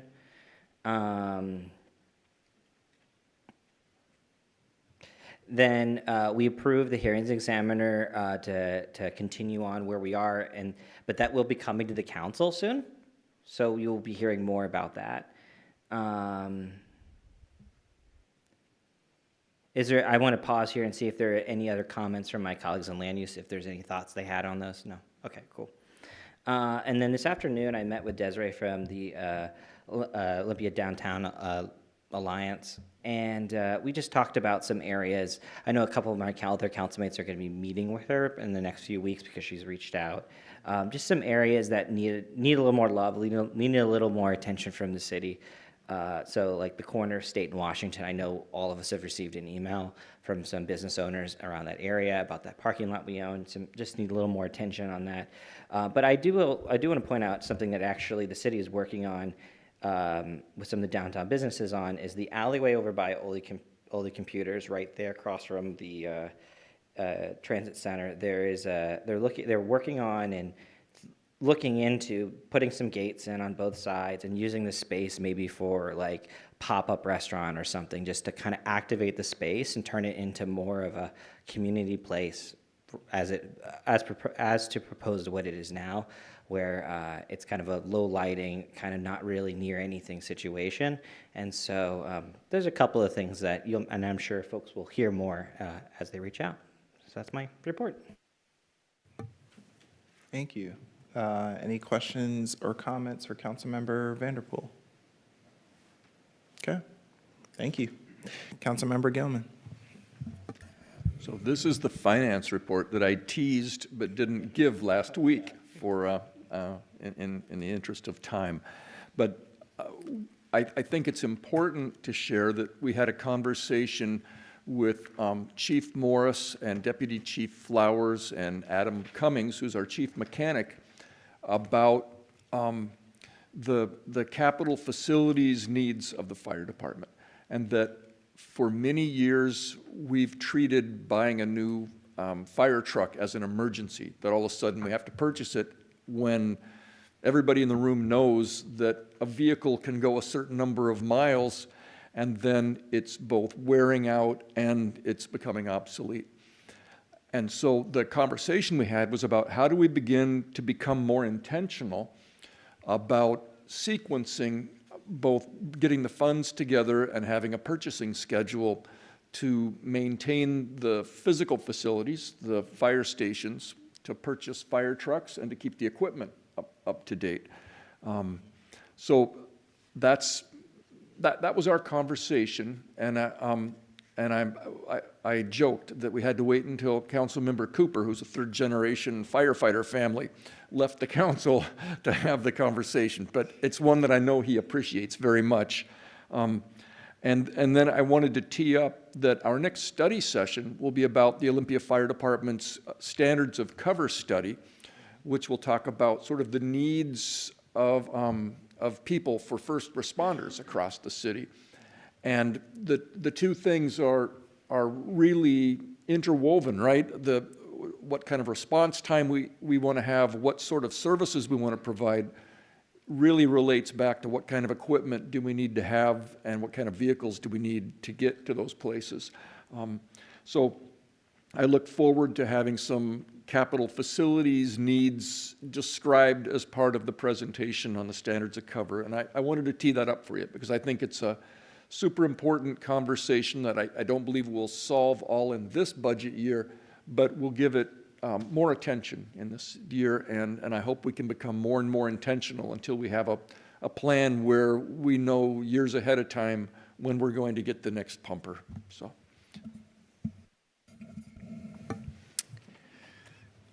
Thank you very much. Any questions or comments for Councilmember Gilman?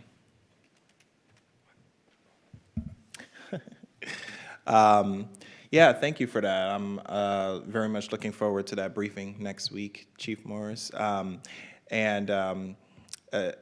imagine there will probably be some information in there about the department's strategic plan, but very much looking forward to how what you just shared lines up with that strategic vision. Forgive me, I don't read your strategic plan in my spare time from cover to cover, but very much looking forward to seeing how those things align so that we can make sure that we're in line with the vision for the department and that we're doing what we need to adequately support them. So thank you.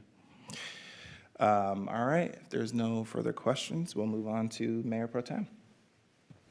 Yeah, thank you, Mayor. No reports. All right, Councilmember Green. Thank you, Mayor. Nothing to report. All right, Councilmember Barrett. I too have no report this evening. All right. Thank you. All right, and last but not least, City Manager Bernie. I'm going to follow the trend. Nothing to report. All right. Great. Okay, so I am going to need a motion to amend the agenda. We have an executive session that is on our agenda for tonight, and we're going to go ahead and remove that session from the agenda and just go into a closed session. So if we are in favor of that, I need someone to make a motion in a second, please. So moved. Second. All right. All those in favor of that motion signify by saying aye. Aye. Aye. Opposed? All right. Motion passes. We will go ahead and reschedule that executive session for a future date. At this time, we are going to move into a closed session pursuant to labor negotiations. No decisions will be made. And after that closed session, we will be adjourned for the evening, and we will meet in room 423.